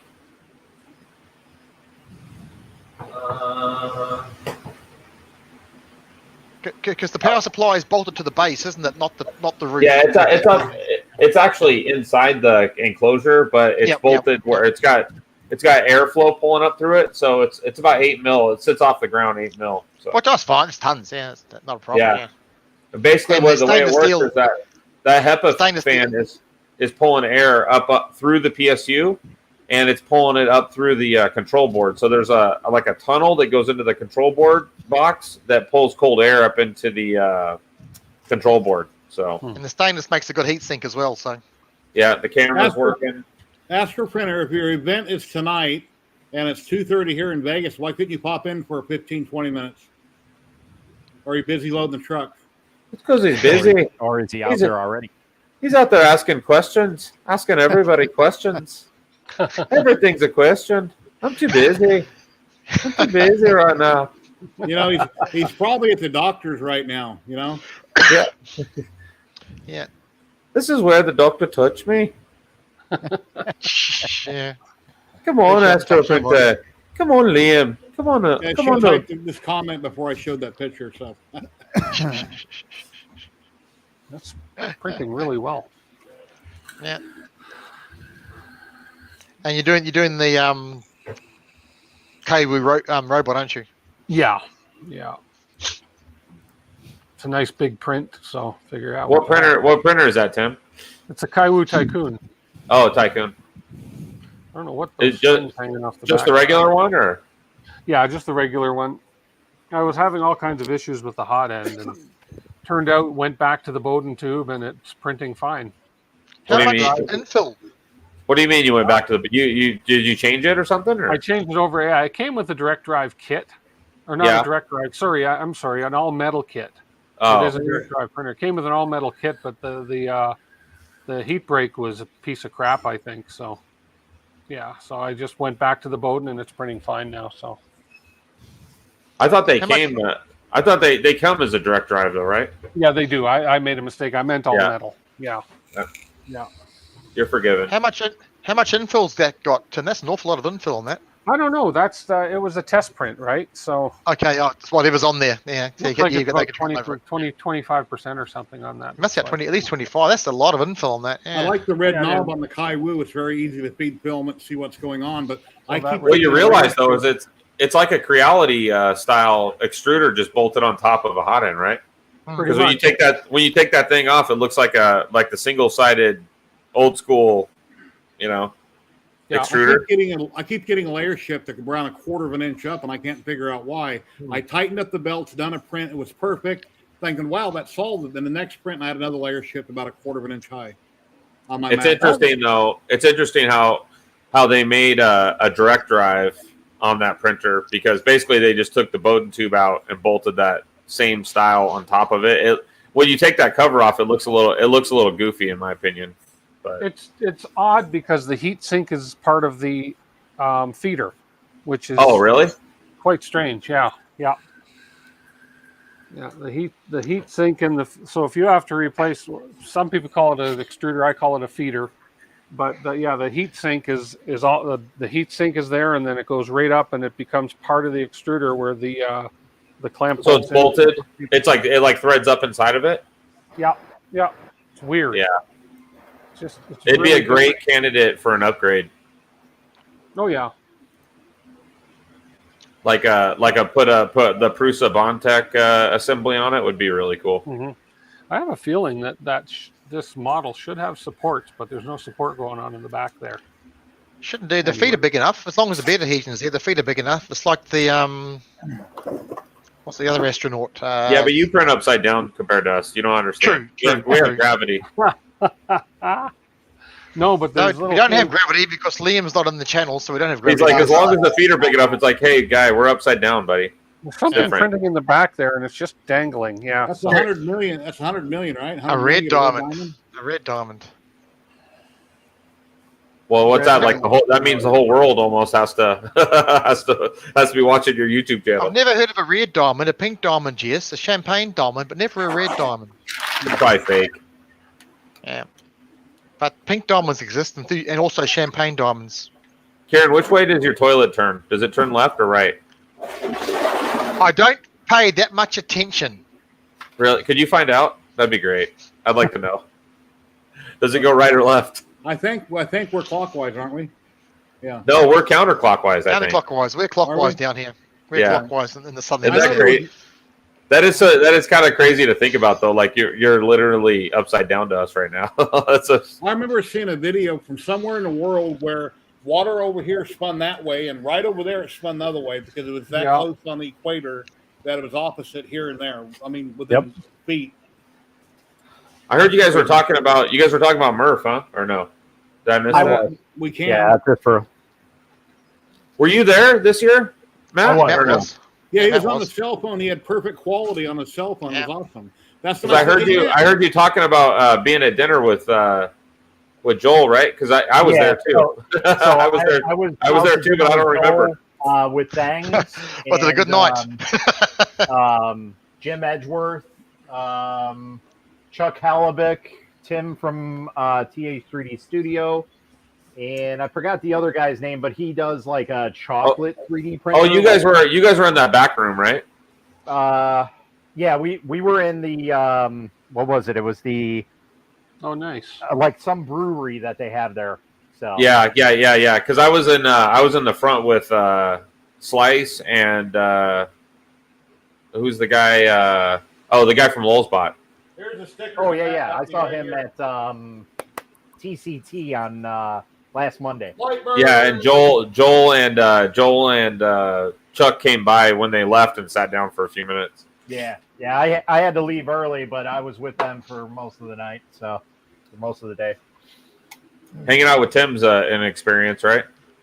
Well, I mean, I used to work for Tim, so yeah. Yeah, he's a ball, man. He's a ball of it. I went to his house, and right when I got there, I went to his house with Jim from Edutech.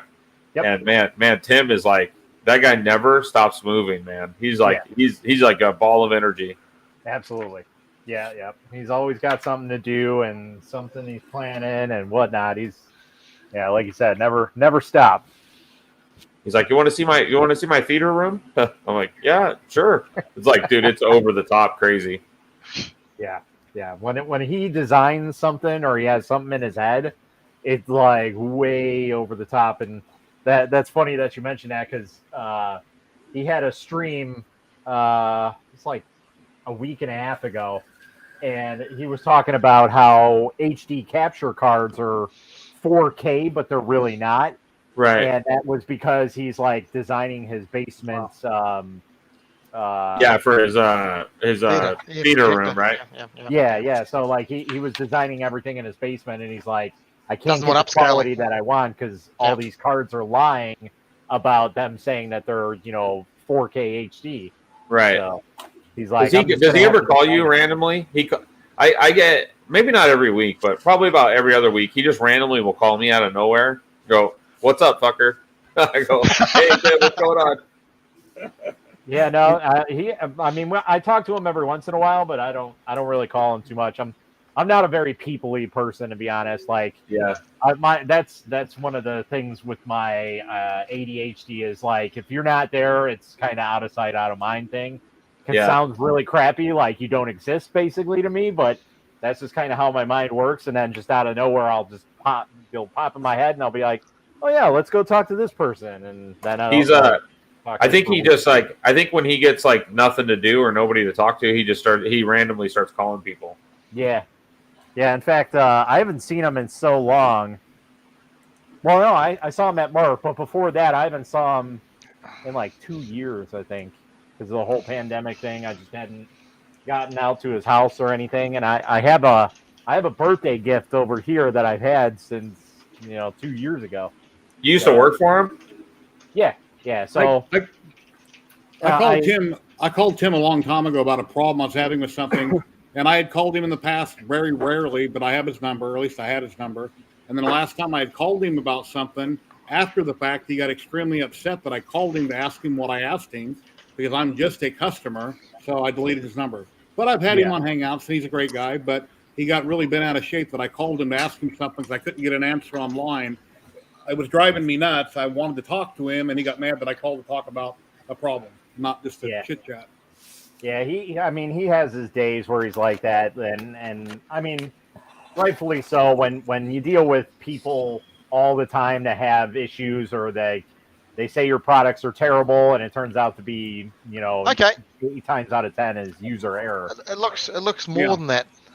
That's fine. Stuff like that. I can kind of see where he comes from, but yeah, he does come off a little heavy most of the time that people talk to him. So yeah, I don't ever call him first. I don't own any Chinese printers, so I rarely have a need to call him for help. But so everything came from China. Even if you bought it in America, somebody got it from China when they built it. I don't know if that's true, Jerry. Okay, maybe. Pretty much. Just let him believe what he wants. Well, I can tell you right now, the printer box didn't come from China. It came from France. Yep. Okay. Yep, so there you go. Yeah, France. I hope some people got that reference. Yeah. There was a reference? Yeah, well, it was a France? very quick reference. France? A very We quick come from France. Coneheads, Yep. Come from France. Yep. France. Where are you guys from? France. We come from France. Yep. Good movie. And I don't care what Tripod said. I love this thing. Your well stick. Yeah, he don't know. What is it? What is it? A well stick. This thing is super strong, man. For a electric screwdriver, it's pretty good. Oh yeah, I have one of those. I don't have the WoW stick. I have like a different. This is the big WoW stick. Yeah, that's a big one. That's a big stick, yeah. Which is I love it. stick, huh? Biggest thing he's had in his hands for a long time. He said he didn't like it, so. Oh, Jerry's wild stick bends. Yeah, I got a bendable wall stick. That's just because of the age. Black and Decker. What was that movie years ago? The guy was down in Australia in that martial art movie, and he's throwing saw blades. And he's going Black and Decker. I loved how he said it, but yeah, Black and Decker. I use this occasionally. The WoW stick is a lot smaller. It might be perfectly good, but if I need to use something, I just use what I got. Well, the little WoW stick is not that great, I don't think. It's like for doing like iPhones and shit. Yeah. Yep. This one's pretty cool. And then Yeah, tripod. Tripod had mentioned they done it for the sake of the video. How you open it up and some stuff fell off. And my comment was, well, when I open up a case that pivots open, I actually set it down so things don't fall out. But for the sake of the video, he wanted to make good content. That's why he opened it up and it kind of fell out the way it did. That was good. I mean, John's videos are actually really, really good now. They're really good. They're very thorough. Yeah, yeah. Yeah, when taking apart something that's the screws are really long, is you're going to sit there and do this forever, and your arm gets tired. Especially if you're retired, you get a sore arm quick when you're retired and you don't work. So something like this comes in handy to speed up the process. I have to snug everything by hand because, of course, you don't want a tool to snug it. You don't know how tight it is. So I always double check with a wrench or with a screwdriver to see how tight something is when I snug anything up. Those 50mm M3 bolts for the droid build for the drives on the beer bot and that 50 mils took an awful long time to screw in by I had hand. to run those in and get. Oh, actually, I think I broke one. I stripped it. I ran it in too close and I stripped the part. But No, you got to watch out for the plastic. Run them in, pull them out. Run them in, pull them out because they overheat and jam. I use soap on them. It helps. Yep. Yes, right. Timothy uses soap. Yeah. These guys. think are Jason- They got to leave the plastic cool because the bolts heat up. 50 mils, the bolts got quite hot, and that's what they're binding on that as well. Well, Jason, if you're watching, where are you, buddy? It's been a while, and you're not popping up on camera at the moment. So what's going on? Where is Jason?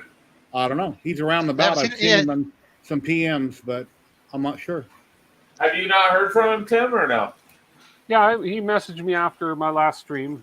And yeah, I'm pretty sure he's going to be on my stream tomorrow. Was it? He just got some personal shit going on? Yeah, he just had something I guess he had going on. Some of us do have lives, unfortunately, outside. Yeah. What is that? Yeah, like you're working, whatever. But he watched my video and pointed out a mistake, and I fixed it. And I'm not telling anybody what it was. Hey, Dean. Another one of those. Now I'll tell you the easier way after you did it. When he does. Yeah, pretty much. Yeah. Yep. Yeah, well, that's the trouble when all your stream, Tim, Astro's stream. I'm at work for those, so I'm in the I office for popped in those. Tim's stream basically to run chat, not really to help what he was doing, because I don't have a rat rig. I mean, I know how to build stuff like everybody here does, but I was just going to run his chat for him.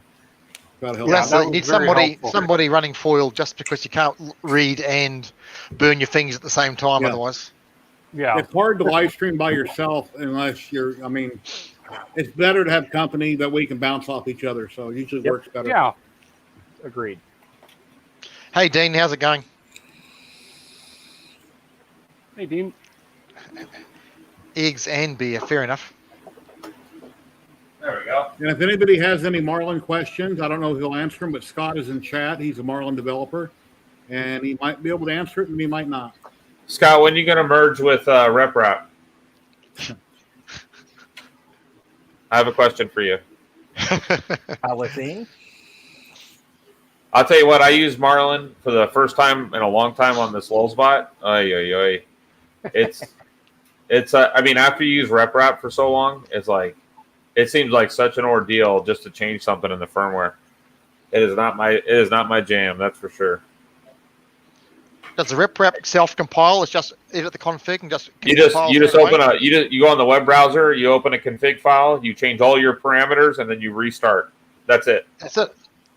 Whereas on the Marlin, you have to manipulate it, compile it, and then re-upload it again. I mean, and hope there's no typos. Yeah. Yeah, and then when you screw something up, you gotta go do it again, and go do it again, and go do it again. It's like trial and error. We're ready to put. I might try a clipper on this on the Lulzbot. That's everybody's go-to nowadays. Clipper. I just think it's going to be. I mean, it's kind of like a balance between Marlin and RepRap. Really, it's very similar in how you manipulate it. That's what you want for an open source firmware: the ability to just go in there, edit your settings, change it, store it, and you're done.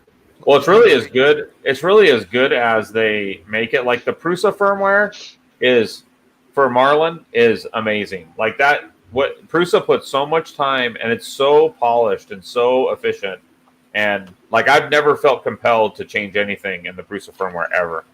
So, but like Lulzbot, they need some love for sure. Like it needs a lot of polishing. Even the new ones? Huh? Even the new one? Yeah, that's what I'm talking about. I have two sidekicks here that they sent me, and they both actually from that dinner at that brewery the first time I met him, and so he sent me a printer. But where they lack behind Prusa a lot is in the software development, the Marlin development. Gotcha. Dennis Epley just done a video on the new ANET printer, and there's a link to the site there. An ANET printer? Yeah, I'm not sure which ANET it is, but he's done a video on it. ET5X. He's done an unboxing video. That's an older printer. Yeah, and he almost dropped it. It was a good video. He had it up on end, putting screws in and looking at it, and almost it bashed, but it almost went off its counter. But it was a good video. So that's one of them I have to review. It's been sitting in the back since November. So yeah, it had a nice build volume. It's a good looking printer. Yeah, the ANETs have come a long way from what they used to be. Yeah. I'll have to hit them up and see if they'll send me one to review. I haven't had one. Yeah, they're not too bad. They're very similar. Like I'm pretty sure, if I'm not mistaken, Creality does contract. Why are you licking your tape measure, Tim? Forget it. Just the instructions say to make sure the mic is 6 inches from my mouth. I was measuring. Oh. That's your story. Okay, hang on. There we go. Quite a modern monolithic C++ base compared to Marlin's. Oh, you guys. Compiler-based approach. I recommend RepRap firmware or Clipper if you have compatible hardware. Wow. So there you go. From the Mr. Marlin himself. There we go. Yep. Wow. Well, that's good to know. I'll be honest, I've never used either one of them. I just usually let it go stock and call it a day. So I haven't gotten into custom firmware for machines. Clipper looks really interesting. Maybe someday if I ever build me a great big fancy printer. But I got the Hypercube, so if I Wait, I missed it. What did he say? Scott? Yeah. It's on screen. There you go. There you go. Basically, agreeing with you. But if you got the hardware to match, exactly. That's pretty. I mean, I remember talking to him one time, and that's why I asked the question. One time we were talking, and he said the future is probably at some point Marlin's going to have to get merged into, another format, because these newer formats are so much more user friendly and easier, where you don't have to be you don't have to have coding basics to use RepRap firmware, whereas. And Marlin, you do just about, yeah. Marlin, you got to have, you got to know what the hell you're doing. So, and then Scott is free to pursue his other passions. From 1 to 10 with Marlin, I'm about a 3, and I've talked to Ben Brady and many PMs, having Ben help me work out problems that I couldn't figure out. Jerry, if you have a problem, just call Tim on his cell phone. Yeah, I'll get right on that. Tim will help you right now. That's what his personal cell phone. He must be up now. He's still up. He's up, isn't he? Yeah. Oh yeah, he's up. Well, he might be. I don't know. Oh, at this time. Well, sure. If the phone rings, you'll answer it. I'll call him. I'll go. Number blocked. Jerry's got an easy ABL question, or he's got a question about a BL Touch. Can you help him? Yeah. Yeah, I got a lot of easy ABLs. I have them on most of my printers, and I have one BL Touch. Yeah, I think one BL Touch on the. Well, I'm putting the easy ABL on my rat rig. That's the plan, anyways. So yeah, just ask him about BL Touch. He knows everything about it. Yeah. Tim hates the freaking BL Touch. Yeah, as a matter of fact, my BL Touch on my Max, I got bent one day. It's like, oh no, I hope it didn't break the needle, and didn't break it. I just had to bend it back. It's fine. But yeah, the things that are mechanical break, and you got to replace them and kills you. Ruins your day. I actually like the CR Touch. Looks a lot better. It has a metal pin. Mm-hmm. Yeah, they have it as a standalone as well. Creality do it as a standalone add-on with the middle pin. It's just so slow. Yeah, once you have a Prusa and you go to a BL Touch, it's when you see a Prusa do mesh leveling, it goes da da da da da da da da. I mean, it literally takes 7 seconds to probe a 7x7, and when you get a BL Touch, click, click, click, click. It's like, holy shit, this Yep. could take an hour. You know, That's funny you say that because Tim was doing an unboxing of the SVO3 from Solvol, and that's got ZYLTECH on it. And he, for some reason, he had the camera set up and he was like doing something with his Ender 5, and he had the Easy ABL on it. And so he did a comparison test on how fast it can do it. He did like 4 probings for the Easy ABL before Full the cycle. ZYLTECH finished a standard cycle, and it wasn't even doing a double. It was just doing a single touch. Well, and Tim on his Easy ABL, he sets it up pretty conservative. But when I had the only time I had an Easy ABL, I put it on a X1, a Sidewinder X1 with a duet, and dude, you could set that up just as fast as a Prusa. I had it, if you set the dive height to like a half a millimeter, and normally it's like 2 millimeters, right? But if you have it like a half millimeter, it will do the same thing. It'll go dut dut dut dut dut dut dut dut dut, and it'll do a pretty good mesh. But yeah, the ZYLTECH is just, I don't understand people putting them on like they replace a Prusa, like a Pinda with a ZYLTECH. It makes no sense to me. But Yeah, But how often do you need to worry about your bed level? I mean, if it's once you've leveled it, leave it alone for a few months. The Prusa beds are PCB beds, and anytime you got a PCB bed, you're always going to have a ton of issues, right? Like on the Prusa, you could never skip bed leveling before a print. It would just it doesn't work. So like on my Railcore, I don't even have mesh leveling turned on, and I'm assuming on the Rat Rig I won't have mesh leveling turned on either. Because if you do the G32, the planar adjustment, the assumption is the bed is relatively flat, I would assume. So I was going to message Tim on Telegrams. That's usually how I get a hold of him, and he's no longer in here. So I guess he took me out of his Telegram. Wow. Yeah, I haven't even used that in a long time. Yeah, that's true. what, Telegram? Yeah. Yeah, that's how I used to communicate with Tim quite a bit. He's not on Facebook, so I just hit him up on Telegram and sent him a link to join in like he did a few weeks ago. But I just opened it. He's not there. Huh. I don't know. I don't know, maybe he finally ghosted all the social media stuff. No idea. Doubt it. Well, I doubt it because that's where his money is. So Maybe he's in the downstairs playing with the home theater. yeah, Probably. that is really awesome. Yeah, I couldn't believe how much he said he paid for that camera The projector. Yeah. projector. Yeah, like 10 Yeah, grand yeah. or something. That's like way out of my budget forever. Yeah, it must be Yeah, nice. you to get a have that. good OLED, not an OLED, a laser projector. They're nice, but If my wife ever passes away, then I could afford it, but that'd be the only time. So you need to up the dose for the mushrooms. yeah. Obviously, your dose isn't strong enough. Oh, earlier with there, Dominic, he said the Vegemite's really good in fried rice. Well, I have fried rice in the kitchen we got for lunch, and I normally take a lot of soy sauce and dump on it. So Vegemite is really salty. It might be really good as a replacement. But instead of using soy sauce. just half a teaspoon or quarter a teaspoon, Jerry. Not very small amount because it's quite strong. And then it should melt into it. But it's great for casseroles or soups. It's a great enhancer for that. Even for a rub for roast meat and that, it's great for that as well. Rubbing on your roast Vegemite? beef. Yeah, I'm good. No. Yeah. Good. It's not good for anything. Yes, it is. Yes, it is. I bought some a while back. I don't know if you've seen it at Lightspeed when you were here, but I tried it. Kieran paid for it, and it's extremely salty. Really salty. And you guys just eat it on bread, right? Yep, eat it straight from the jar. Do you want me to do it again? No. No? It makes me gag. It smells like gym socks. I didn't really notice an odor, but it kind of tastes like, I don't know, Worcester sauce or whatever you call it. It kind of it's kind of like that flavor, but it's really salty. Yeah, it's a strong Karen, flavor. is there anything we hear that grosses you guys out? Oh, that seems weird. No, not really. No, not really. I mean, like on a McDonald's hamburger, you guys have beets on it, right? We can get beetroot. Yes, we have in New Zealand. It's because you go to McDonald's and order the kiwi burger. It's got beetroot on it. Yes. Wow. Yeah. Yep.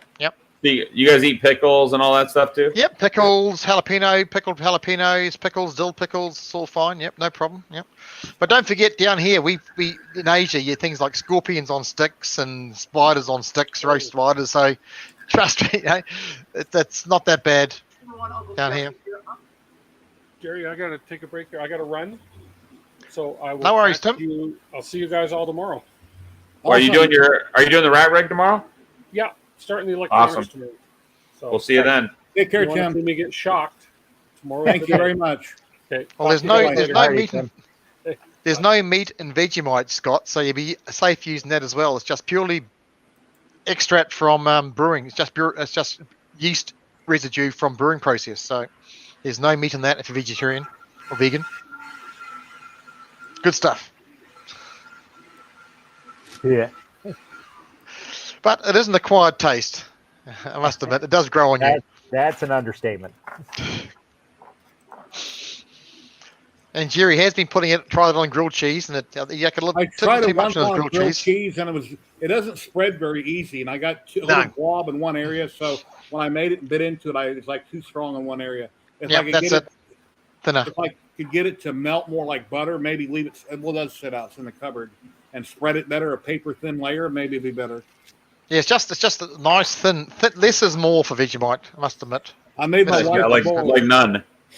Made my wife a bowl of chocolate ice cream last night, and I put caramel sauce on it and walnuts and stuff. I thought about it very for a very small moment. And see, but obviously, how come that ice cream is so salty? But I didn't do it. You're still streaming, Jerry. So obviously, you thought discretion was better. Yeah, I've been nice to her lately. She's been nice to me lately. Lately, come on. She's nice to you all the time. No, not usually, but anyway. See, look at that. Scott likes Vegemite as well. Ugh. Something wrong with you boys. It looks like baby poo, but it ain't that bad. It's just salty. Dominic likes it. Scott likes it. It's great. Yeah, I'm willing to try almost anything once. Almost. Yeah, almost. Yeah. Almost, but that's it. It's you don't try it once, you don't know what it's like. So one person's poison. One person's exactly. I love Chinese food, but the Chinese food that's actually from China, a lot of it I don't think I would try. But I like American Chinese food. No, Chinese food in China is definitely an experience, especially when you go to a Chinese restaurant in China and they don't speak English, and you sit there and order the food, and you have to make animal noises to get the food you want or what you think you want. But if you make pig noises, you can get roast beef, you can get roast pig, crackling pig, but also deep fried birth cord and pickled pig's penises. So be very careful what you order. Delicious. Okay. Yep. So yeah, it's definitely a learning experience in China, eating at a local restaurant where no one speaks English.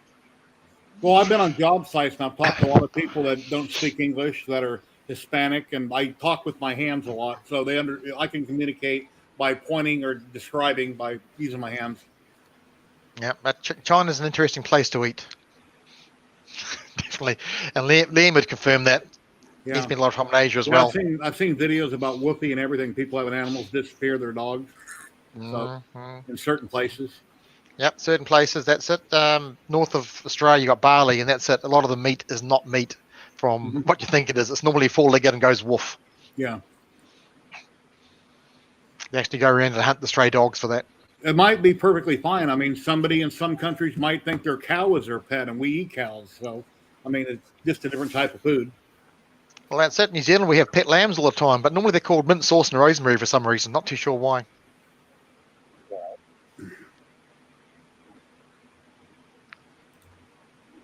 He's been good lately. Yeah. Yes. Keep him on a tight leash, Betty. Yes, you know how to do it. Keep him on a tight leash. Make sure he behaves himself. Yeah, last night we were talking about ice cream or something, and then 3 or 4 hours later, she walks out in the living room. She says, "I texted you, wait a minute." She said, "I told you 3 hours ago I wanted ice cream." See, she didn't want to go in the kitchen and make it. She wanted me to fix it for her and bring it. I guess it tastes better when your husband brings it to you. So I said, anything tastes better if you don't have to make it yourself. I said, "Do you want me to get up and get you a bowl?" She goes, "No, that's fine." So she went back to the bedroom. I'm in the living room watching TV. A little bit later, she texts me and she says, "Would you please make me a bowl?" So anyway. While you're fondling your skull there, Matt. Hey, what can I say? I just wanted some head. It's too good. Had to be said. Okay, Matt. All right, guys. Well, I'm going to take off. I got to go get my hair cut. How about So- with some teeth, Matt? You need some teeth? There you go. Yeah, that's it. No, Hey. I'd pay the extra and make them take the teeth out. For $2 more, they'll take the teeth out. Thank you very much Allegedly. for stopping by. It's really nice seeing you. Yeah, You're always thanks. welcome. When's your next Thanks for live having stream? me. When's your next live stream? I don't think I'm going to do the next one. I think I'm working on a video actually so I'll probably do a video on this Prusa box. I'm writing the script right now and taking all the video pieces. Yeah, nice summary would be good because it looks nice now. Yeah. Yeah, and I'm trying, unlike my normal videos where I just wing it, I'm trying to write a script and trying to make it super organized so that I make sure I cover all the parts and pieces, So A lot of people, if you're just going to show everything and you're not actually going to have your face on camera, they'll do the video afterwards. They'll sit there and watch it, and then they script it while they're doing it on screen. That way they don't have to try to remember it as they're touching it. yeah, I probably got about 10 pages of script right now. I need to go back and trim it down some, but I want to make sure that I'm doing the guy justice and giving him, going over all the parts and pieces and all the features of it, etc. Yeah. Well, you're very welcome to post a link to your channel and chat if you like. Okay. How much, I appreciate. What's that? How much did that weigh? How much did that weigh in the end when it turned up with all those stainless? Quite a bit of weight in it. It wasn't that heavy. I really don't know. I thought you were going to ask me how much it costs. It's kind of interesting. I went through and did all the math on it. And basically, as I have it configured with, the HEPA filter, the temperature stuff, the 7-inch screen, basically as I have it here, it's $597 US. But the shipment to you was the stainless and the paneling, correct? Or did you get the paneling That's done right. locally as well? Yeah, so pretty much all the hardware, the stainless parts, and all the acrylic. And he sent me the HEPA fan and the charcoal filter and the HEPA filter. And so that complete, if I were to have bought it, shipped to my door, would have been $328. Which isn't bad, because it gives you the option of getting the add-ons to yourself, which is fine. But out of the box, to have a temperature controlled, HEPA filtered, fully fully sealed enclosure. The closest thing I can think of is like printed solid or something. And to me, this kit looks a lot nicer than like a melamine, like a huge melamine box that's meant for every printer. The other thing is the guy's going to adapt it to Ender 3s and a few other printer models. So there'll be the Prusa box, and then there'll be the Ender box and a couple other versions of it. So, but anyways, I got to jump. I got to go get my haircut. So I'll talk to you guys. All right, take care. All right. See you guys. Nice talking to you. Stephen. Bye. Yeah, Dennis, I was talking about your video a little bit ago when I plugged your YouTube channel. You're welcome to pop in if you'd like. I'd like to, Dennis. See, Tripod stopped in. Yeah, Tripod's trolling in the background. Your video, Dennis, was a little over 2 hours long. So I watched like 30, 35 minutes of it. And then I started skipping ahead. I didn't watch every single minute. I watched a lot of it. And I started jumping ahead in it, here and there. And I seen the one part you're putting the screws back in. And I noticed you're really hanging on to that. You're doing a great job until he almost had an accident. I'm like, oh no. It's the only thing I could think of when it happened. But it didn't hit, thank God it didn't hit the floor. So. Oh, that's the ET5 you're talking about. Yeah, and then I shared his video on my Facebook page group and on Twitter. So I hope you'll get some more likes and more comments, more people watching this stuff. So everybody needs to always share everybody else and do the best they can. And yeah, Matt, I totally forgot that you don't do laser stuff on your group when I asked you, because typically I don't. I always ask before I post anything just to make sure you're good with it. And then on my group, I get a lot of miscellaneous. I have to sort through a lot, but I forgot you didn't do anything with lasers at this time. Not at the moment. I mean, we have been talking about it a little bit here and there. I did get a laser a long time ago. I actually have a Glowforge type laser that I've actually never even seen, because I got it as a review unit. And it came right before the whole pandemic happened. And my buddy took it to his shop because he's actually got the room to deal with all that stuff. And he deals specifically with lasers. So it's called an X tool or something by Make Block. It's like a $5,500 laser. It's ridiculous, but it's basically, like I said, a knockoff Glowforge, or probably is a Glowforge just rebranded. Yeah. But yeah, I was thinking about, letting that stuff kind of slide in, because that type of like CNC laser and everything, it slides into 3D printing. Most of us that are into 3D printing usually go that route in some way, shape, or form. So yeah, so maybe sometime down the line we might think about opening up to allow that type of stuff. But right now it's just more or less like 3D printing type stuff that's in the group specifically. So Yeah, tripod is glamping. Oh yeah, DB3D Dan said to say hi to everybody. Him and his wife are out and about, taking a little mini vacation or something, so he won't be here. Be sure to plug him and say hey. So hey, Dan. Yep, I was talking to him last night. He was gonna come and pick up this printer that's right here, the BQB1 SE Plus, from me, but I guess he went south, so he's way far away. What'd you order? Tripod? Oh god, the M2 on Kickstarter. It was a Kickstarter. Was it the M2 he got on Kickstarter? I think it was. Oh god, you back to Kickstarter? Yep. Yeah, I'm not sure if he ever said what it was. He did in the end. Yeah, I think it was the M2. Let me just recheck. Camping with the bonus of cold beers. Yeah, because John doesn't camp; he glamps. Glamping is camping. Yep. That's it. Basically, if you can't take a power cord and charger. Oh, sorry, the M1. M1, it's called. Yep. I think I know what that laser is. Naomi did a review of it. Last week, I think it was last week before. Naomi did a review of it. Okay. If you want to see it as well on her channel. He did it on his channel? No, Naomi did a review on her channel, but that's what John's done I got you. on Kickstarter. It's actually a nice little unit. Really? So many problems with the Ender 3 Max? That's actually one of the best Ender 3s out there. That's kind of strange.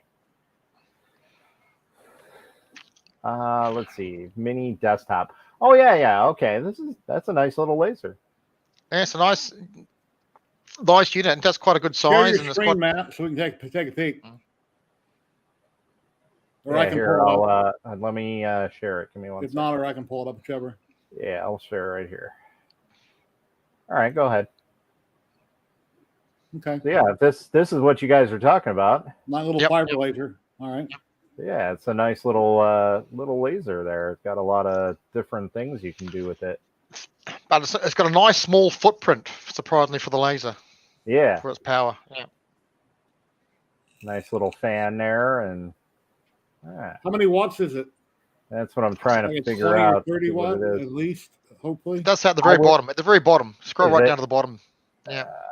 Oops. 15 kilowatt. There is a spec sheet. I think there's a spec sheet right near the bottom. There's a spec sheet on it somewhere. Yeah, I'm not on their official website. So okay. A lot of companies like to put their input, not their output, and it's misleading. So you got to be careful. Yeah. I think it was seven. That's what happens with a lot of those. So their projected price is about $1,300 for it. So that's not too bad. Let's see if we can find M1 laser. Maybe this is it. Nope, that's not it. I'll see if I can grab it. Sure, it did say on the thing. I'll just see if I can find it again. Where is it? Yeah, we'll just do only 2 watt, but it isn't a fiber. Yes, 2 watt. It's 2 watt peak power. It's 2 watt. Looks like 2 a watt. fiber. Only 2 watt. How could that be? That's really low wattage. Yeah, it is. 15 kilowatt total output. It's right somewhere. Yeah. Huh. All right. Yeah, no. Is that a Kickstarter? Yep. So it's a 2 watt continuous. It's a 15 kilowatt infrared pulse laser with a 2 watt continuous. I mean, I've got a 40 watt K40, and I know what it can do. And then I've got these 2 Creality ones, the Comgrow, or ComGrow, and they're 5 watt. And this is only a 2 watt. I'd say run. The 2 watt is nothing. Yeah, but it's an infrared. It's an infrared laser. That's Okay, why I it don't steps it know up about to. infrared. Maybe somebody in chat is watching it knows about this. If Louisiana Hobby Guy is still watching, he There we might go. know about these. So they backed $136,000 of their $10,000 goal. So Yeah. Okay. pretty good so far. Yeah, I'm not familiar with it, so I won't comment on it. So I don't really know. No, But, yeah, have a look at Naomi's. Naomi does it on her okay. on her channel. She did it. It's actually not. See, for its size, it's a nice little footprint and it's a very nice design. Yeah. Unusual. Okay, I know about the Cubio. I've heard that one before. Obviously, we all know Snapmaker, Laser Pecker. I don't know what that is. So, so it says it does metal, acrylic paint, materials, leather, and plastic products. 2 watts peak. So, $1,200. So, Price point, it's not a bad price if it does everything it does. So, yeah. So it is super fast. That's one of the cool things about it, but it is a little bit low on the 2 wattage aspect of it. yeah, but because it's a pulse infrared conversion, it's a bit more punch to it because it goes to infrared. Yeah, That's I see why. that working right Yeah. there. So I mean, I'll be honest. As long as it graves, I don't care what wattage it is. As long as Yeah. it works the way that it's intended to. Exactly. Serves your purpose, and it's reasonable for your what you need. Yeah. Yeah. So it's at 1064 nm. So that's pretty bright. Yeah. Pretty heavy laser.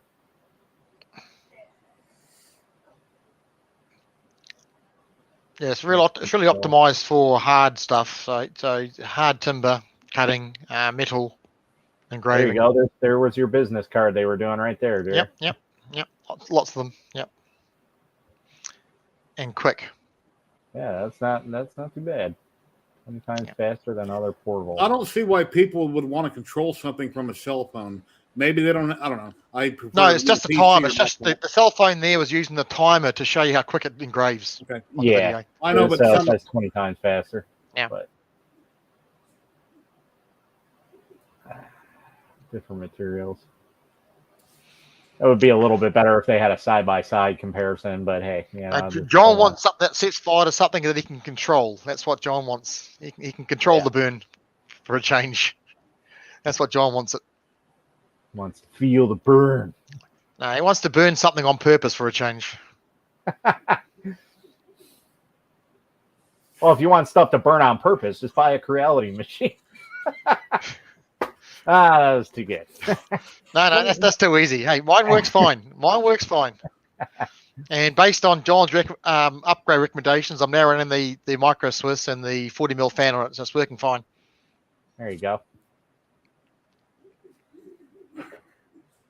all of you guys remember the original laser burner, right? The very first one ever invented. No. Sure you do. Let me show you. This goes back to your childhood. Goes back to my childhood. Oh. The ant burner, the old ant burner. Just go outside to the sun, find something, and make a little fine point, and anything will burn. Yep. Everybody What should do you have one of think these when you go camping. If you can't get a fire started, have a magnifying glass. Anything will burn. No, John's glamping, so he's got his propane torch and his brulee burner, so he doesn't need to worry about magnifying glass to start fires. Unless and just to make sure he's got a CR6 in the back if all else fails. Yeah, I've never tried controlling anything with my phone. That's low. Sorry, John, that was low, but yeah. Low, but it's true. Yeah. Well, like I said, John got the Monday-itis one, unfortunately. That was the way it is. So. When I go into my resin printer, my Anycubic, and I pick a file to start printing, and I put on my reading glasses and get close, I usually can't read it, honest to God. So I hold the magnifying glass up about 2 foot away from it, or I hold close to it, and then I stand back, and then I can read it. It makes it real big, and I can read the damn thing. Time to install a front piece for that, so that way you could just do everything from there, and you don't have to hold an eyepiece. Yeah, exactly, John. Yep. And I just found this a few days ago in a drawer. I was looking for one. For magnifying glass, I use them for so many different things. So I've got a couple. I've got Or one on I'll the take- shelf there and one in the drawer under the printer where it's easy to grab. And then my cell phone on a motherboard or something, or control board, not motherboard. I'll take a picture that I can throw it on my monitor, that I can make, blow it up really big, read things, see what things are. If I can't read it. So I keep calling them motherboards. Now, a PC has a motherboard that other daughter boards plug into. These printers have control boards, not motherboards, because nothing else, no other boards go in them. And I usually mix those words up. Mine does. Mine's got a daughter board. There's a separate daughter board on the hot end for everything plugs into the hot end, and then it's just one cable back to the motherboard, so it makes it easier to change parts, which is quite good. I've been caught out and used the pump squirter and ignition wire to get a fire started. Wow. Yeah, but are we talking about the fuel pump? Ignition wire? Yeah. I suppose when you want to get rid of the evidence, you'll do anything to make sure the car burns. Remove the evidence. Let it burn to the rim. Cut the fuel line. Run the coil straight to the fire. Remind me not to go camping with old curmudgeon. It could get really dangerous. Here's a model Sanix is coming out with probably tomorrow. I'll be resin printing this here in the near future when I get more resin. That looks really cool. That's going to be awesome. Yeah. With all that chain mail and that's going to have some nice detail work. Yeah. Yeah. It would be almost impossible to do that in FDM and make it. It would be impossible. You couldn't get the chain built. You'd have It wouldn't be support the damage chain. everywhere. Yeah, by the time you break off the supports, you break that chain easily. Yeah. What a sheet of paper or other combustible item. Yeah, and fuel. Yeah. Yeah. Which explains why old curmudgeon no longer has any eyebrows. Yeah, old curmudgeon had a video on YouTube going. If you guys watch it for the last couple of days, he was printing something, playing some music from Stream Beats, and which I forgot about. So I went and checked out Stream Beats, and he had a print going. And Carl Fenton has been doing a lot of that lately too, having prints running 24/7. Continuously, yeah. Which is interesting to see how it works, yeah. Yep. So far, Carl's long prints haven't failed. Touch wood. Knock on wood. Yep. Yeah, as everybody knows, it's in FDM. Everything will go fine for a couple of weeks or a month, and then all of a sudden, everything breaks down. Things just happen. Sometimes things are perfect, and sometimes they're not. But like all, for instance, FDM does require maintenance and tuning. You got to go around and check your bolts and tighten your bolts and check your belts, because like everything else, once you use it a lot, things tend to slacken off. That's right. Vibrations. So it's just a regular maintenance. I'm just All right, checking. guys. I got a jet. I'll catch you all later. Well, Thanks thank for you very having much me for on. stopping in. You're always welcome. Keep up the great videos and the good work. Thanks, bud. Cheers, You man. too. All right, guys. You have a good one. Take care. Just Anybody you else and me, like to Jerry. stop and Two hang old out? farts. Two old farts. Yeah, that's a shame, isn't it? Yeah. I don't know what happened. It's like Yeah. we're still young inside, and we look in the mirror and go, "You got to be kidding me!" Aging is compulsory. Hey, But here we go. unfortunately, growing up isn't. Hey, Sergio, how you doing? Hey, let's going? make it 3 old farts. There you go. Yeah, that's it. Yeah, misery to loves see you. company, CGI. How y'all doing? Real good, Good, sir. How good, you man. doing? I'm working on too many projects, probably. Yeah, it's hard to get stuff done. You tinker with this, tinker with that, and the day's gone that quick. And it's like, well, what I do yesterday? Nothing. Yeah, we've got to go to the hardware store when it opens this morning, get some more sandpaper to sand off the plaster. I can do some painting today, which is my job today. Paint my ensuite. This is my, I'll show you my, hold on a second. Let's go here. And there, and switch. Doing the 3D chameleon on the Prusa. Okay. Okay. Yeah, Tripod won one of those, and he has never done a video on it. Huh. Nice. Got to put it together. I've had this thing since just after Murph. Mhm. I finally decided to start putting it together. When Mike, you How have much- it up and running, you got to do all the firmware and stuff for the. How much PTFE tubing does that use? Jesus. Yeah, and apparently, I mean, I could cut it down. The problem is it's already in the firmware. It's all, the way Calibrated. it's set up. Yeah. So it's already calibrated to that length. So that would mean I would have to go in there and change all of that if I cut it shorter. So I'll leave it just the way it is. What was the man's name that designed that? I forget. Bill. Oh, wait a minute. I have it right here. Hold on. If not non-family, no. Bill Steele. William Steele. Yeah. William Steele. Okay. Yeah, he was down there at Murph. Hey, Dennis. Hey guys, Hey, Dennis. How's it going? Hey, I'm making it. let me set up my okay. Thought I'd pop on for a second. I had hernia surgery Tuesday, so I can't sit here too long. Ooh. Oh, wow. But I'm here. Thanks for Hey. sharing my video. Yeah. Yeah, no problem. Yeah, I seen you had no views. It's like, come on, the man has over 1,000 subs. How come nobody's watching this? I did watched- post it pretty late. I did it last weekend before the surgery, and I just got around to putting it up. Yeah. Yeah, I watched like a half hour or so of it, and then I started doing other stuff, so then I skipped through it. And, and I seen when the printer Hang on a almost second. came off the table. It's like, oh, no. Yeah, it was kind of hard to do because had a lot of pain, getting ready to have that surgery, and I'm like, I got to get it knocked out. Oh, wow. So I got it, and then I'm like, oh yeah, I guess I should post it. And thank you for the stickers. Those are awesome. I love them. Bet. No I problem. gave one to my wife, another one I got over here with everybody else's stickers. Hey Jerry, Yes, sir. can you check your PayPal? I sent you something. I want to make sure I sent it to the right because I had to do it a little differently than from your link. Excuse me a minute. I'm hoping I sent it to Oh, the well, yeah, I checked my email. Thank you very much for the $10. I appreciate it. Oh, okay, great. Awesome. Thank you very much. Just want to make sure you got it. Very cool. I try to, every time I stream, I try to remember to check my email before I get offline so I can say something to the people that done that. Thank you. That'll help me out immensely. No worries. Got a button for that even. It wasn't, anyway, it wasn't a super chat, but thank you very much. Yeah, super chat takes 30%. YouTube gets 30%. PayPal don't do that. So that's cool. Exactly. Yeah, thieving bastards, yeah. Yeah, and then like 2 or 3 weeks ago, you're going to pop in. Right when I closed the stream, it's like, oh, no, he popped in the green room right as I was hitting leave studio.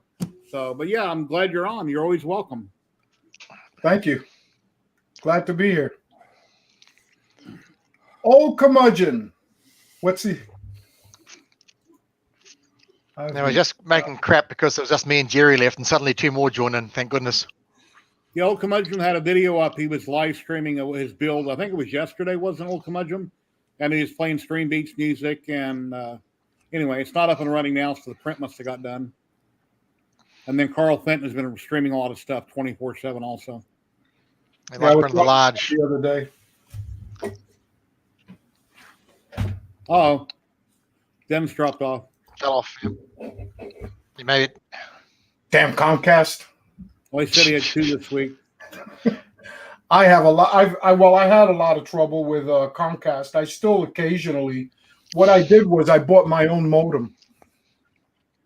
Too many problems with their modem. Yeah, I'm on Cox Cable, and this thing I have right now, I forget what they call it, but I can't buy it. I got to use theirs. It's a great big funny looking box. Yeah, you have to pay in the ass when the ISP wants you to use their box. I've got 2 boxes here. One's a backup, different brands, and none of them are the ISPs, and they both work fine. Yeah, my internet that comes with phone, the cheapest package I could get for the speed I'm running is cost me $128 a month. Where I got terabyte downloads and it's real fast uploads. Well, I consider it fast. It's not as fast as fiber, but I don't have fiber in my area. You're lucky in the US because you have so many options. When you have got options to have a good connection, Here he you're is. cheap compared to down here. There you are. I don't know what Down else. here, He's down done. here, $50 a month gets you 1 MIP download. 100 MIPs and 40 up. That's $50 a month. And from the US, you get 10 times that for half the money. No, no worries, Mylan. It doesn't matter. That's fine. As soon as if people when you super chat somebody, as soon as they get over $100 in their account, YouTube will take their 30%, and then you get that money monthly. And right now, I've got like $80 or $90 sitting there, which I should get next month. And then, of course, when you go through PayPal, it's very little fees, among everybody. So it doesn't matter. So they don't give you the money, so it's transferred on a monthly basis. If you make over $100 a month, you'll get it monthly. Otherwise, you have to wait. And once you exceed $100 a month in donations, they'll take their cut, and then you'll get the money in your transferred to you. But until you get $100, you don't get it. You got to wait. Yeah, you got to wait up to 3 months if pain in the ass if the amounts are too low. So yeah, but of course that's depends on where you are in the US. Of course, I know other parts of the US have crap ISP options. So I can imagine, but anyway. yeah. Well, right now with my, I've got John back here. I have the chat over there, and I've got 3 monitors. I've got another instance over here. Cool. So, and I see a 3D HP sticker. I got my mouse on it, but you can't see it. Cool. Yeah, I see that. Nice. Back in the corner there. Yeah, very nice. Yeah, Chris Riley, I sent him one a year or 2 ago, and I've always looked in his videos to see where my sticker is, and I've never seen it. And I emailed him one time and asked him if he had the sticker. He goes, "Yeah, I got it, but okay."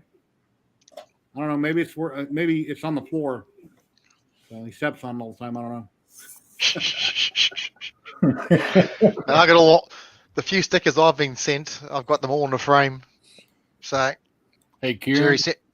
Yep. Message me your mailing address. I'll send you one of mine. Oh, that'd be great. I'll do that. I'll send it to you. Hang on. I'll stick it in private chat here for you. Okay.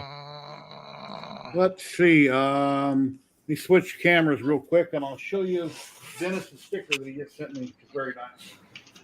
Right there. There you go. You go back through. I got Sergio's here somewhere.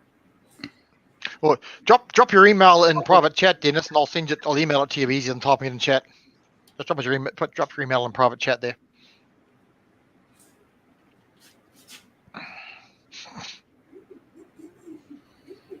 Anyway, lots of stickers. Dennis. Sergio, if you want to send me an email with yours, I'll send you a sticker. Sure. Hey, curmudgeon, time for a new modem. 1,000 up and 1,000 down. Yeah, my ups are like 35, and I get 1,000 down, terabyte downloads.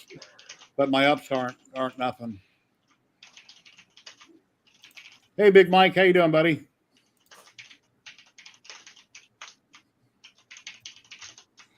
Yeah, I do got a link to that, Big Mike. Let me grab it real quick. Yeah, DWIT 3D uses it. Tripod has one. Let me find it. The price. The only thing is, Dennis, it took what six weeks for your stickers to get to me, wasn't it, Jerry? About 6 weeks, wasn't it? Yeah, Australia took forever. Yeah. And then I got another one going to South Africa and to Jocko, and he hasn't got it yet either. Yeah, sent to the email there, Dennis. Okay, good. I put mine in the private chat also. Okay, no worries. I'll send it to you there. Sergio, hang on. Let's do the same thing. I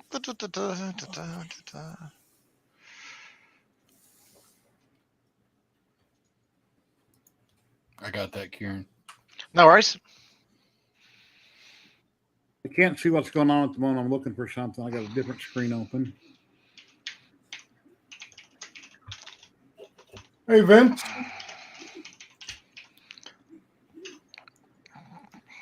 Let's just do that. Trying to find a link to my document camera I bought, and it's not in my purchases under document cameras, so I'm trying to find it. Do that. And there we go. I have one of those things here, too. Big Mike, I done a video on this document camera a long time ago. If you check my YouTube channel, I have a link to it in there and a video when I bought it, but I can't find it. They went up and down in price. At one time, they're like 65, then they went up to 99. They're 89, different prices. And then I wound up buying one. And then after I bought it, before they sent it, I asked the company if I could review one. and then they wound up sending me one, so then I canceled my order that I had. Yeah, I'm using an Asus at the moment, old curmudgeon. It's bulletproof. My Asus. And a problem I have with this, on the back, it's got a plus, a minus, a focus button, and then a light button. When I hit the focus button, it doesn't really seem to focus where Tim's does. So I've had this aiming at things. Let's see here.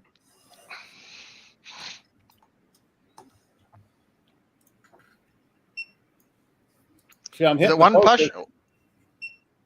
I'm hitting the focus. I don't see it changing. What if you hold it down? Just hold it down. What happens on that if you hold it down longer? Not seeing it change. So there's a light, which doesn't work very good.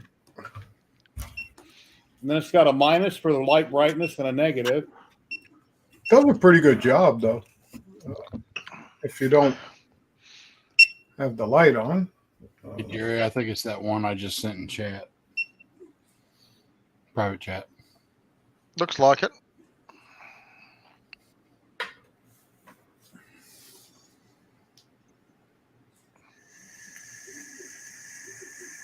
Yes, the one that old curmudgeon just sent, the same one. Yep. Currently out of stock.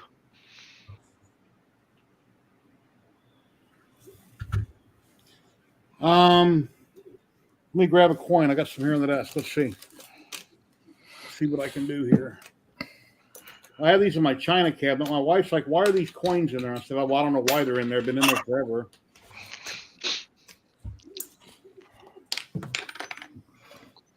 Let's see. Old curmudgeon says this one it focuses down about 2 inches off. Yep.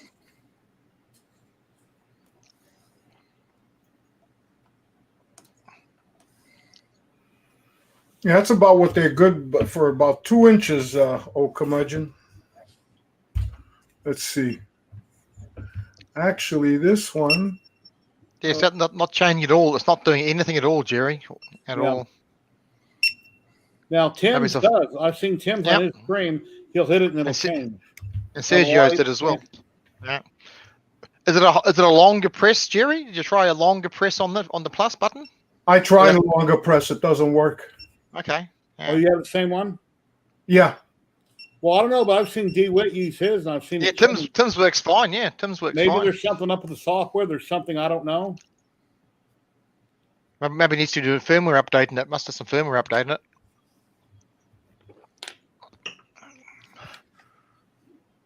Maybe. I don't know. These things are plug and play. At least. Yeah. I mean, you can see it, but I should be able to get really close to it and zoom in on it. Yeah. And it's not doing nothing. So, yeah, just the tap does nothing. So there's something wrong with it, or let's see, the light affects it too.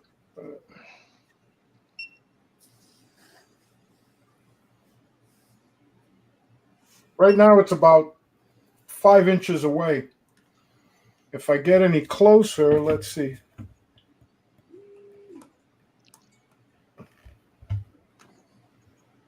Yeah. I can't get down to 2 inches. Let me see. Just hit it. Actually, wait a minute. It did focus. Yes, it did. Okay. So what did you do? Yeah, there you go. I'm real close to it now. It does. So when it goes out of focus, you hit the button. I mean, I'm practically on top of the coin right now. Yep. And it's working pretty good. And that's just a lot. You can hear that just a quick press. Yep. Yeah. It does work. Yep. Figured it out, huh? So Jerry can't. It's not working on Jerry. Try it again, Jerry. Press it quickly again. Try again. Yeah, just get closer and tap on it. When it's out of focus, it should focus. But it's not for Jerry. That's the trouble. It's not even trying to. You know what? Maybe the background has something to do with it. Put a dark background behind it. Try that. This is your tech support for webcams channel. Hey, we've done well. We had how to fix Cura software earlier on tonight, and that worked well. Tim was happy, and Matt was happy. It worked for both of them, so that was all maybe good. They sent me a lemon to review, and the one I ordered would have been better. I don't know. Possibly, yeah. But they both came off Amazon, so I don't know. Yeah. Yeah, that's what it could be. Because you saw mine go all the way down. I mean, I was able to get real close. Yeah, and Tim's works fine as well. Yeah, so it may just be a bad camera. Yeah. Well, Crudgeman said if you use manual focus, it takes out auto, and you have to unplug it and plug it back in to get auto to be working again. Okay, so hear that one, Jerry? Yeah, that's right. I did read something about that. Jerry? Yeah, maybe Old Curmudgeon says unplug and plug the camera back in to reset it, and that will reset the autofocus option. Because if you use manual focus, it stays in manual mode, and you have to reset it to go back to autofocus. Try that, Jerry. Unplug your camera. I did. You didn't see it change, but I did. Okay, and then try it again. Yeah, now you're not seeing nothing. It ain't registered. I'm running through OBS. You're not seeing nothing. Right. Let it come back on, and then try the one button push. And see if that takes care of it. Yeah, I'm frozen on that screen. Yeah, OBS, but yep. Yeah, OBS is funny that way.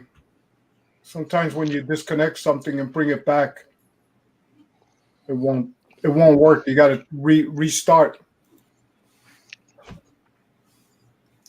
But right now, so I took it out of focus on purpose. See, it won't focus automatically. So you have to, once it goes into manual mode, you have to. I'm gonna pop out real quick. Hold on. No worries. That's the only way you find out what's wrong. Is these sessions are great for that. Something pops in. Here's the camera. Here's a solution. He's resetting. Right. Yep. Let's see. There you go. Yep. Yeah, that's focusing work. That's focusing fine, Sergio. Yeah. So let's see what happens now on Jerry after he's reset it.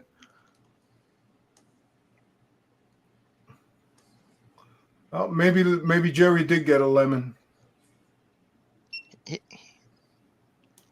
He's not even trying to focus. No. Yeah. So it may just be a bad camera.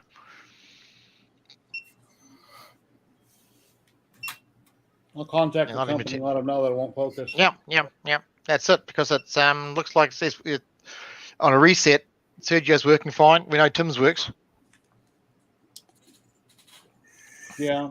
I've done it for a while and thought something was wrong with it, but I've never contacted them. But I will. At least looking at that now, you know it does work, because and it must be a faulty camera. That's all. Yeah. And then if they send me another one that does focus well, then this one they probably won't want back. I can still use it. I just can't zoom in really close. Yeah. Use it for a webcam. One of those first models. Yeah. Always the case. Yeah. So when did you have your surgery, Dennis? This week or last week? This week. I had it Tuesday. Ooh. Sitting down cannot be comfortable. Yeah, 4 days ago. You had hernia surgery? Hernia, yeah. Yeah, I had a hernia operation when I was 11. Yeah, Jerry's had a few. I had surgery about 3 years ago, I think it was, and I had to wear a bag. They had to remove a lot of my intestines. I had to wear a bag for 4 months, and it was horrible. Yeah. But once all that was removed, when they were supposed to operate with a robot with a couple holes, tiny holes in my stomach.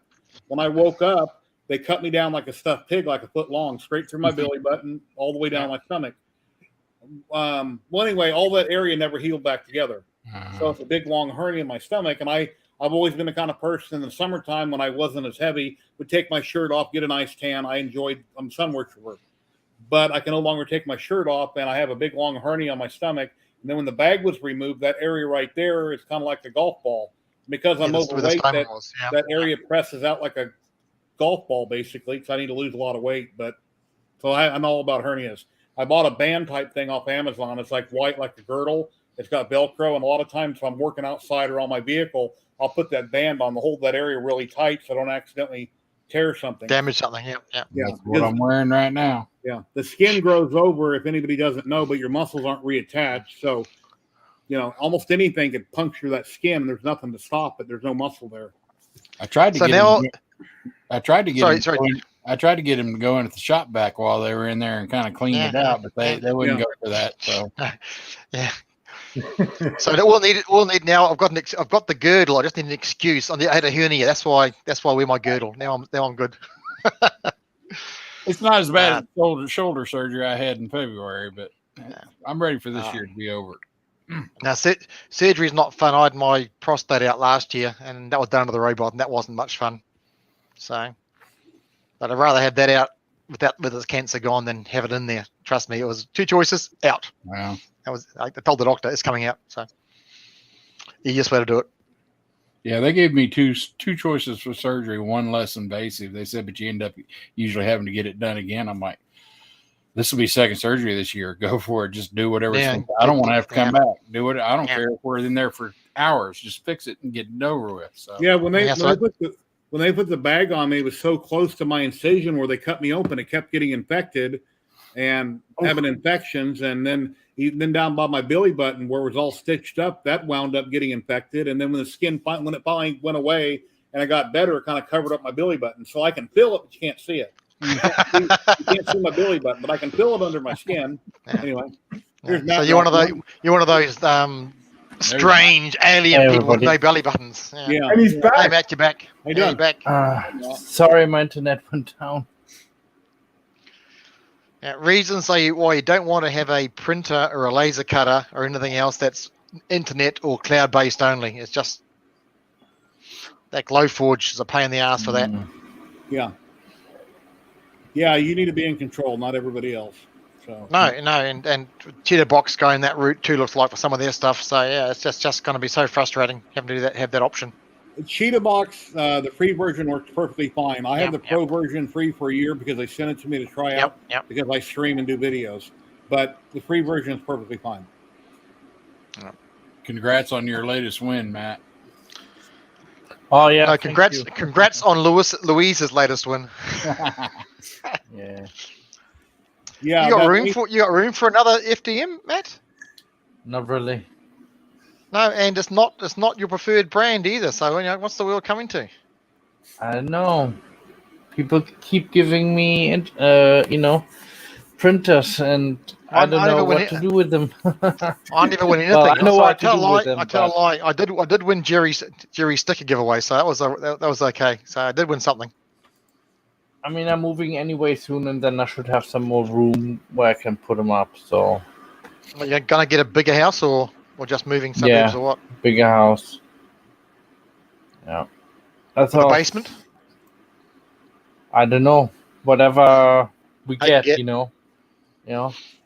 Whatever the future wife says he gets. Yes, whatever he's allowed. Yeah, there you go. Yeah, I'm stuck to this room here, and I'm gonna have. I really want to set up my CNC. I can't. I've had this thing for almost going on 3 years now. It's all boxed, all ready to get put together. I can't do it because I got no space in here. So what I'm Do you have a garage? No, not here. I used to have a garage. No, my old house, I had to give it up because it was too big. And, both my daughters had gotten married, so everybody was gone. It was only me and my wife. It was 6 rooms in there, 6 bedrooms. I mean, one for the FDM, one for the laser, one for the resin, one for the CNC. That covers 4 rooms. One for the bedroom, one for a guest room. You're covered. At the time, I was saying it was too big, and so what I did was I moved in with my sister-in-law because she was hindsight's 2020, isn't it? Yeah, but she has 1, 2, 3, 4 bedrooms here. 1, 2, 3, 4, 5. 5 there, except for the master. Most of them are smaller than the ones I had, and. She doesn't have a garage here, though she has a shed. Now, there is a basement here. The problem with the basement here is we have the house is sitting at the bottom of a hill on both sides. And when it rains, it'll flood. It rains very heavy, yeah. Now, we haven't gotten water in the basement because we built the house. Some friends, another guy who does construction work, who's a good friend of mine, we knocked down the old house that was here, which was basically a shed, and we built this much larger and it didn't have a basement. We put a basement. We knew water was going to be a problem, so we put 3 pumps, and we put a path underneath there. I mean, we did the whole thing right. The problem is that once or twice, both of the front pumps failed at the same time. So there's always a risk. There's always a risk. The power goes out, you flood. Yeah. Yep. So I don't want to take a chance. Yeah, that's fair enough. That's Yeah, fair I've enough. got a 2-car garage, and I would never in a million years park a vehicle in it. That's my workshop. I park in the driveway. Now, it's hot in Vegas. I don't have a covered driveway, which I should have if I ever get the money, but I've been here 21 years. I've never built one or had one built. But if I had a 3-car garage, sure, I'll park one vehicle on the one side and the 1-car. 2-car garage is still going to be a workshop. It always that's the way I am. Hey there, Thomas. How's it going? I just got to reconfigure this place. That's all. I got to take. See, I have. Let me show you. So I have this. The way I have this desk in here. Are you in a house or a condo apartment? No, it's a house. And the way this. Let me get this camera. There you go. So what it is I've got. Let me switch it. So I've got this big piece back there, which I've got a bunch of stuff. And then this desk over here sticks out of it, as you can see, to the side. So it takes up a lot of room in the middle. So the printers, most of them are right here. So if I take this out of the middle and get rid of this piece right here and put some shelves up, I could get some pretty much a lot of room in here. Yeah. Enough for Remember, you always can put it upside down, the printer. Yeah, stick on the ceiling. That's like They will print, won't they? Yes. Or hang it on the wall It's will do as well. Stick. Yeah. No, I can get the room in here. I just got to get rid of this stuff here. No, I'm not allowed. So I've got literally, it's a very small room. That's one wall. That's the other wall. So basically, I'm not allowed to leave the room. Nothing leaves the room. So that's it. So either I remove one printer and replace it. I can't add. I can swap, but I can't add. I would put industrial shelves up. Yes, but I mean, I'm going to go so far up the wall there, Matt, and it's still the same problem. I can't leave the room. The biggest room in the house. It used to be a living room. And then when I bought the house, then I used it for a dining room. I had a pool table in here one time. The room never got used unless we had company. So I moved the kitchen table and stuff to a little room by the front door. And now this is a hobby room. And then my patio, which is built underneath the house, when I bought it that way, I put up one wall, as you know, and I enclosed it. So that's where I keep my resin printers, my laser printer, and my painting stuff. But I'm fine. One printer does me fine. I mean, it just picks along. It's not like it's my full time. It's just a hobby. So the printer works fine. It gets me into enough trouble as it is just with the one printer. I don't need to aggravate my trouble quotient. Thank you very much. And Tom says you look funny without glasses. I think I know. I was just you look great without your glasses on. You look 20 years younger. You having contacts or no? Yeah, contacts in. Yes. Oh, cool. Awesome. Otherwise, I'd be blind as a bat. Yeah, when I go to read anything, I gotta have reading glasses on and plenty of light. Yeah, I need reading glasses to read small print. Yeah. So. Or I try to hold it out, but my arm ain't quite long enough. So if I'm in the kitchen, I can hold it underneath the light above the stove way out here, and I can sometimes read it, but I usually go after my glasses. Not me. I'm nearsighted, so not farsighted. I mean, I'm farsighted, not nearsighted. Yeah. So it's just the opposite. Okay. But the contacts, it's just that in the summertime when I work, the type of work that I do, and dust and everything else irritates. Yeah. The glasses that I have, they are polycarbonate in case, you know. Yep, safety glasses, yep. The problem is that I sweat a lot, and sometimes because we're working outside doing heating and air conditioning. And when I sweat a lot, sometimes, and I make a move, my glasses just go flying. So slide off, yeah. And I don't like putting one of those straps. Straps, yeah. You ever wear a do-rag or bandana? No, I don't like those things either. Okay. Mess up his hair. I work construction Yeah, forever, and yeah. I always wore a do-rag under my hard hat or having a bandana on to catch sweat because it burns like hell when it hits you in the eyes. I don't even like wearing gloves, and it's almost necessary, especially when you're With the ducting and everything else, you got no Sheet choice. metal Yeah, is yeah, sharper than yeah, hell, yeah, yeah. yeah. So, but I don't. Unless I absolutely have to. I have gloves. I have them in the truck, and I have several pairs. And if I have to grab one, grab a pair, I'll grab it. But otherwise, I will not wear gloves. I hate gloves. I hate even wearing a hard hat. But sometimes you have to. In I certain. bet you got electrical tape in case you get an emergency cut so you can wrap it up. I always use electrical tape. It's a quick fix instead of a Band-Aid. Oh, I carry a. We have. In my work truck, I carry a full paramedic bag. The trauma bag. Yes, the trauma bag, and I even have a AED in there just in case. That's good. That's good. Defibrillator? Huh? Yep. A defibrillator? Yep. AED. Yep. All right. Got a defibrillator. Got stethoscopes. Got blood pressure. I mean, the whole trauma. Better to have Are it you and not need it, paramedic? and vice versa. Yeah. No. Better to have it and not need it. Yeah. And this is the second one. The first trauma bag I had, everything in there just got too old.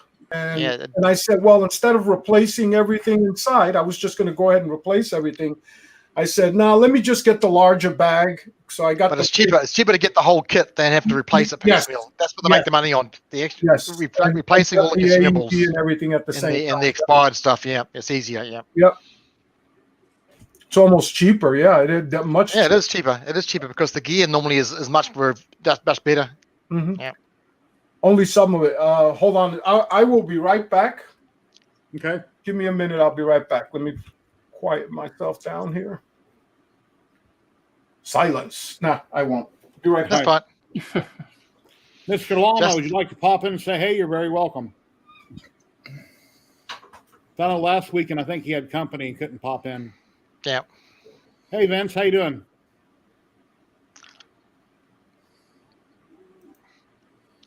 He said he was a paramedic as well, so handy to have the full trauma bag. So, Dennis, how's that ANET doing? Have you been printing on it, or you just been tied up with your surgery and everything? It's doing pretty good. I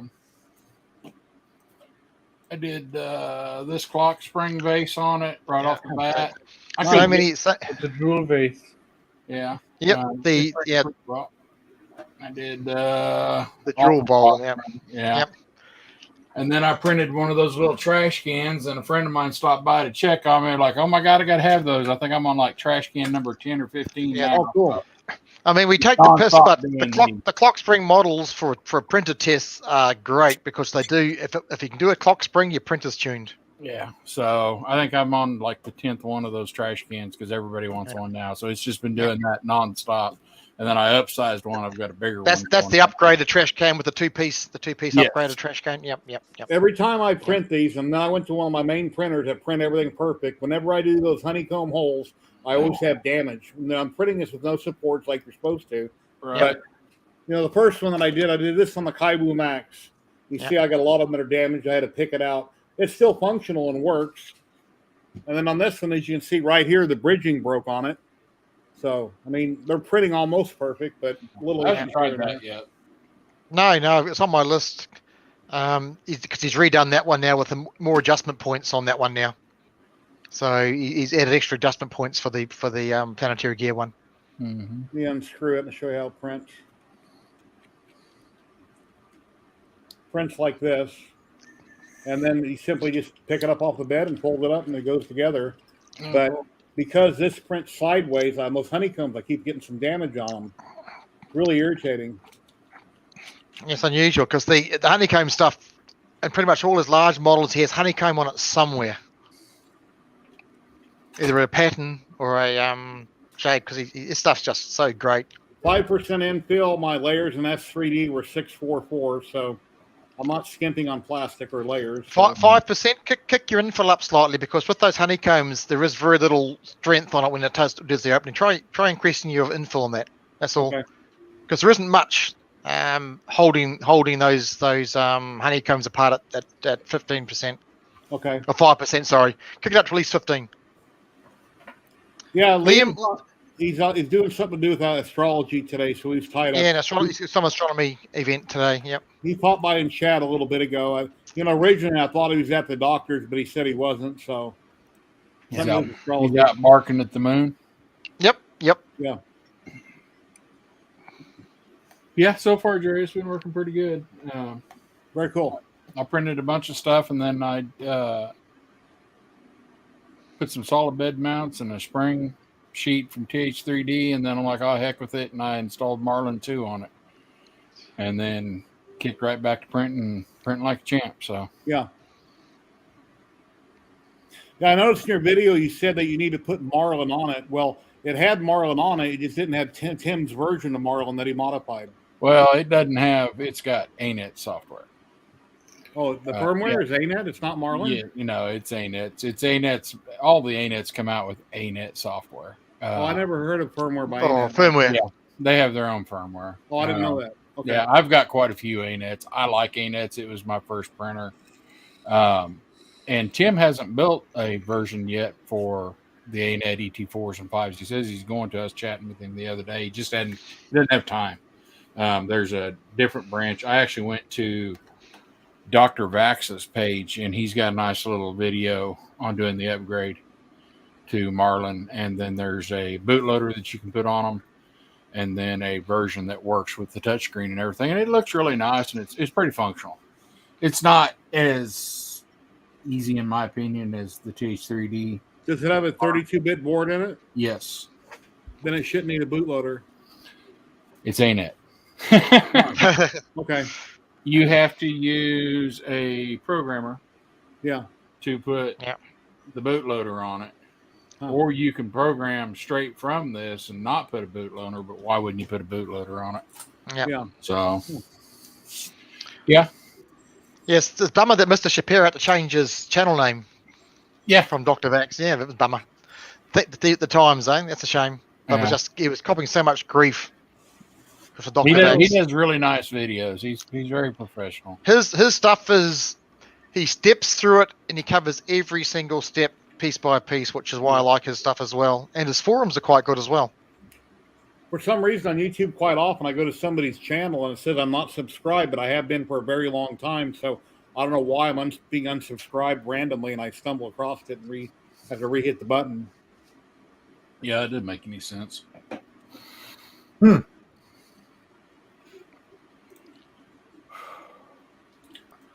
Caps for the pool pump ports. Okay. ANET, a BIC company. Yeah. What are those? BIC Printing if lighters. you're using it for your pool pump, curmudgeon, what are you printing that in? PETG? Or what? Because the how do they stand up to the chlorine? I've had many above ground pools. They're the biggest pain in the ass. God. But he's saying he's printing some caps for his pool pump ports. He's just finished. So what's he printed them in? Just wondering, because the chlorine is so bad for plastics. That's all. Let's see what curmudgeon comes back with. See what he's printing it in. So after a bit, I'll get the roller put on the Comgo laser behind me. This little roller setup I got. So I need to burn some of these bottle containers that I got here, so I can do another video. Yeah, that's an external roller, isn't it? So the item sits on top of the rollers and the rollers rotate. Yeah, it's got a little stepper motor. You just unplug your y-axis. And Well, see, because Trevor also has a larger roller where the cups and that fit. The roller fits inside the cup or the device he does. And clamps. It's quite nice. Yeah. Okay, PTG. Oh, the storage caps. Oh, okay, fair enough. They're not actually exposed. Yep. They're not for pool pumps for use. I was looking at that new makes sense. CNC that's on Kickstarter now. That what's his name just did a video on it. From where you are, from Australia. Maker's Muse, Angus. No, not Angus. Michael Tech. Law. Yeah, Michael. Yeah, Michael. Michael Teacher Tech. Yep. Yeah, Michael Yeah, he Law. just did a video on this new CNC, smart CNC. Looks pretty good. That doesn't come up in my notifications. It's quite funny because Michael's down here, Angus is down here, Clock Springs also in Australia. Yeah, it just came out this morning, I think. Hex 3D is also in Australia, which is quite funny. And you didn't get the notification. Sergio, No, do you, no. do you have a back patio, Sergio, where you could have a portable CNC, take it out there to work, and then take it back in the house if you're done? Yeah, it's pretty big. We have a deck back there, but Would it bother the neighbors too much? no, Okay. no, they're both a good distance apart. Okay. You can say if not, you just turn up your stereo real loud like you're having a party, and then run your CNC. Oh, you should hear our parties. Yeah. I usually have to tell my nephew, hey, look, it's getting close to 10 o'clock at night. You know, you got to cut it off. We got to cut it off. What I do is I have a whole DJ system and everything. And so the deck is back here. Uh-huh. And I'll set up the speakers up here, and then I'll set the equipment up here at the table because I don't need to run wires down to it because my speakers are wireless. So I set up the two big speakers back there, and I do my DJing right from up here. And I can still watch videos at the same time. Oh, cool. So it's pretty good. No, it's a nice size deck, and we got two grills back there. So one of them is one of those you can convert from a flat grill from a flat. Just pull that off, and you can put the regular grill on it. It's one of those. What do you call it? Starts with a T. I can't think of the name offhand, but it's pretty nice. We do a lot of grilling. I'll do grilling in the middle of winter back there. Mm-hmm. Charcoal or propane? Yep. At the old house, I did give away my smoker. I had a smoker, but my wife is not that big on smoked meats. So I says, why waste my time? So I gave it to my son-in-law because he loves to smoke meats. So he's big on that. He does quite a bit of it. So I just gave it to him. Yeah, I can leave the house, old curmudgeon. I'm in Western Australia in Perth. The eastern states, Melbourne and Sydney, are both locked down, but I'm in Perth, Western Australia, and we're fully open. Do what you like. Go to the movies, go to theatre, go to bars, restaurants, do what you like. There's no restrictions here because we've got no COVID at all in state. I got an electric smoker for Christmas years ago, and it doesn't heat up very well. And Kieran never leaves his room. Yeah, that's it. Keep me in the basement. All right, guys. I say good night. It's gonna be late over here, so take care. Thank you very much. And thank you, Dennis. Congrats on the big win, and keep winning goodies. Yeah. Oh yeah. Lucky bastard. Yeah. Yep. If I would have been up early enough to watch them, if I would have won, I would have had them redraw because I already have a focus printer and 2 rolls of film that they sent me. So why would I want to win another one? All other people say he won another one, or he got another one. I wouldn't have accepted it. So anyway, thank you. Congrats to the winners. Take care. Cheers, Matt. Don't know. I'll leave my office. I've got to go and finish. I've got to paint my ensuite today. Prepped it all. Well, the wife did most of the prep work yesterday, so I got to go up the road and get some more sanding blocks. I'm out of coarse sand to finish the plastering. And what is an ensuite? I don't know what that word means. Okay, an ensuite is a bathroom attached to your master bedroom. So you got a full bathroom, toilet, shower, bath. Okay. Attached to your master bedroom, as opposed to a separate bathroom. Here I would just have as well. Bath. It has has a separate door on, but it's okay. Yep. Whereas you also have we had to move out of our master bedroom because they had to literally demolished everything out of the bathroom. Everything came out down to the bare concrete. Floor got chopped up. I had a leaking shower, and it was just had to gut it to actually get the waterproofing redone. So if you're going to do that sort of demo, everything's out. So wife's got, let's go shopping, new sinks, new taps, new mixers, new bath, new cabinets. So yeah, it also explains why I've only got one printer. I can't afford to have anything else. Yeah, that's a good idea. I guess if I ever won something I didn't want it, I can accept it and have it sent to somebody I want it sent to. That's it. That way, instead of them just redrawing, I still get it and I put it where I want it to go. And you can also have it added to your giveaway collection. Yeah, that's true.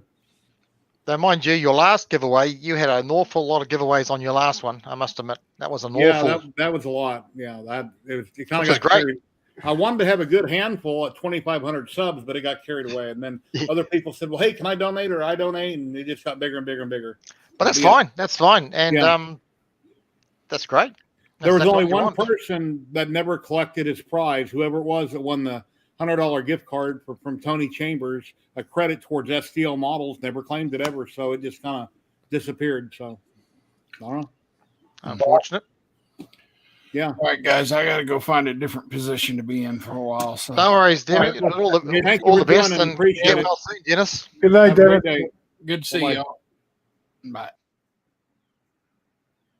All righty then. So we're back to the 3 old farts. Yeah. 3 old farts. Yep. Yeah. How Well, old are you, Sergio? How old are you? 68, going on 69. so you, Wow, yes, really? you qualify. You're the oldest one now. So you're the oldest one. I'm 57. I'm 59. So Okay. Wow. that's true. Yeah, the oldest one's around. So it's nice to have someone older than me on the stream for a change. Well, I don't know. My sister, I think, is 68 or 69, and she's in really good health. I've never had any health problems at all. My brother is 65, and he's falling apart. He needs to have a hip and a knee replacement, and he's just had surgery where he's currently wearing a bag, and he ain't getting around very good. He was a carpenter his whole life. I'm 57, and lack of activity destroys your body. When you retire, you got to keep wanna stay active, and it works not just for the body, for the mind as well. Which is why this stuff's great. Your mind's always working. You sit there and you spin off with your electronics or your CNC or your lasers. The mind's just ticking over all the time, which is great. Yeah, my mind is young because I'm constantly doing stuff. It's got something going on. Which is what's good about it. Yeah. There's so many options down this rabbit hole, I tell you.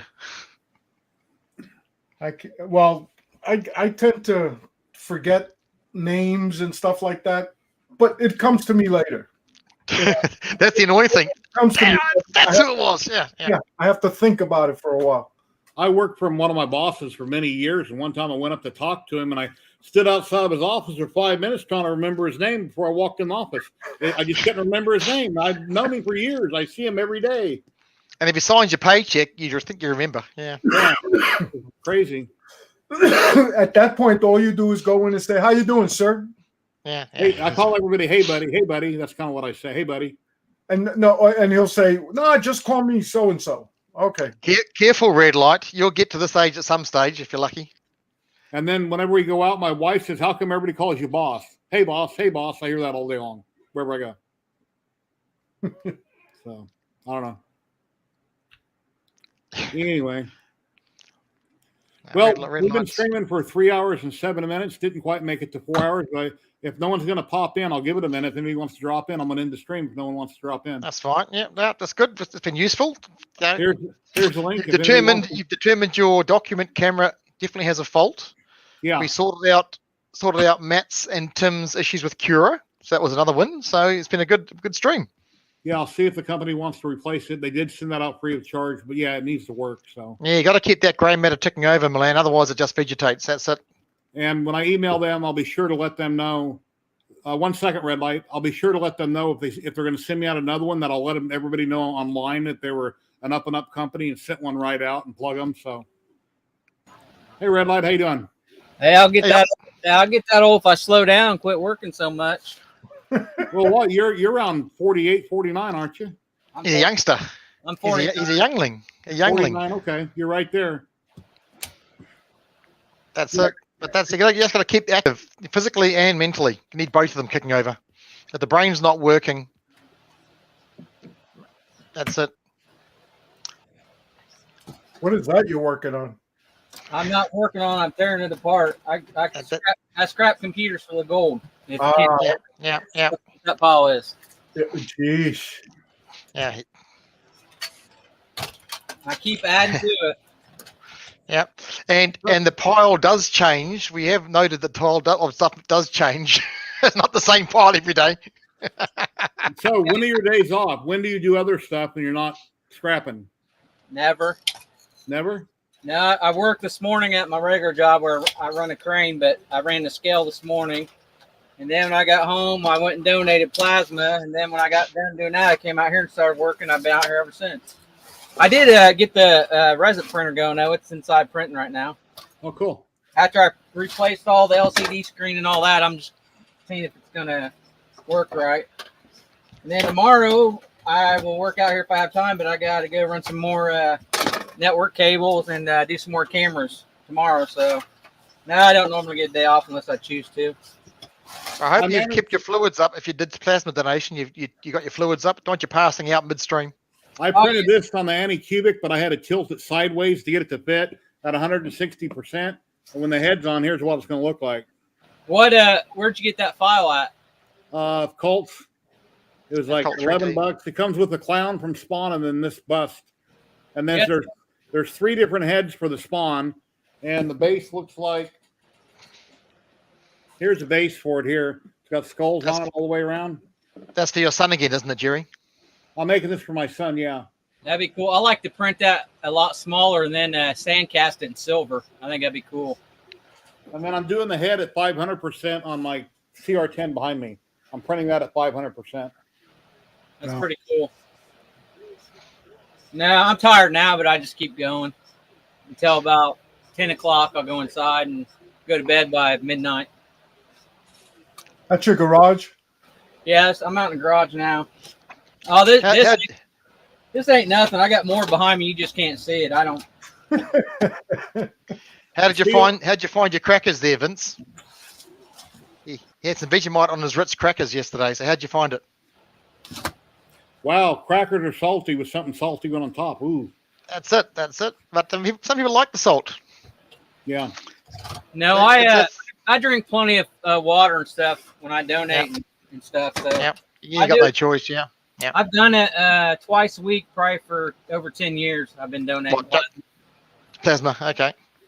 But shoot, right now it's 120 a week you can make just donating maybe 2 hours out of your whole week. So if you want a new resin printer, just do that for a month you get paid for every donation.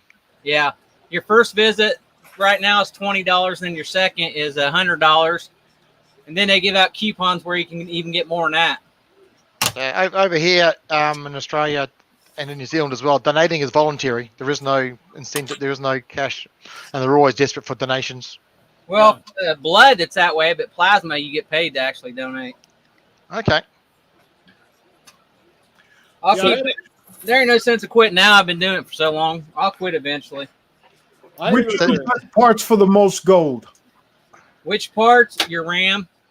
RAM. Yeah, it's almost $22 a pound. And then it's probably actually it's these old processors like your Pentium Pro. These are $170 a pound if you get enough of them. What are those? Pentium processors. Pro. Oh, okay. They've got a lot of gold here. But if it's just the boards, and then probably the hard drive boards is almost $10 a pound. CD-ROM drive boards are, I want to say three something, and then the motherboards, it varies from $2 up to $4. And then I've got some old other boards anywhere from $1 up to $5 on them. I shipped out 3 boxes last week, and I'll probably make about $600 off of them.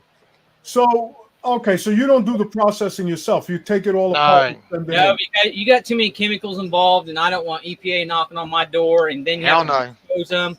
It's easier to sell it to the bigger foundries and let them deal with it because most of the stuff I get free anyways, so it's all profit.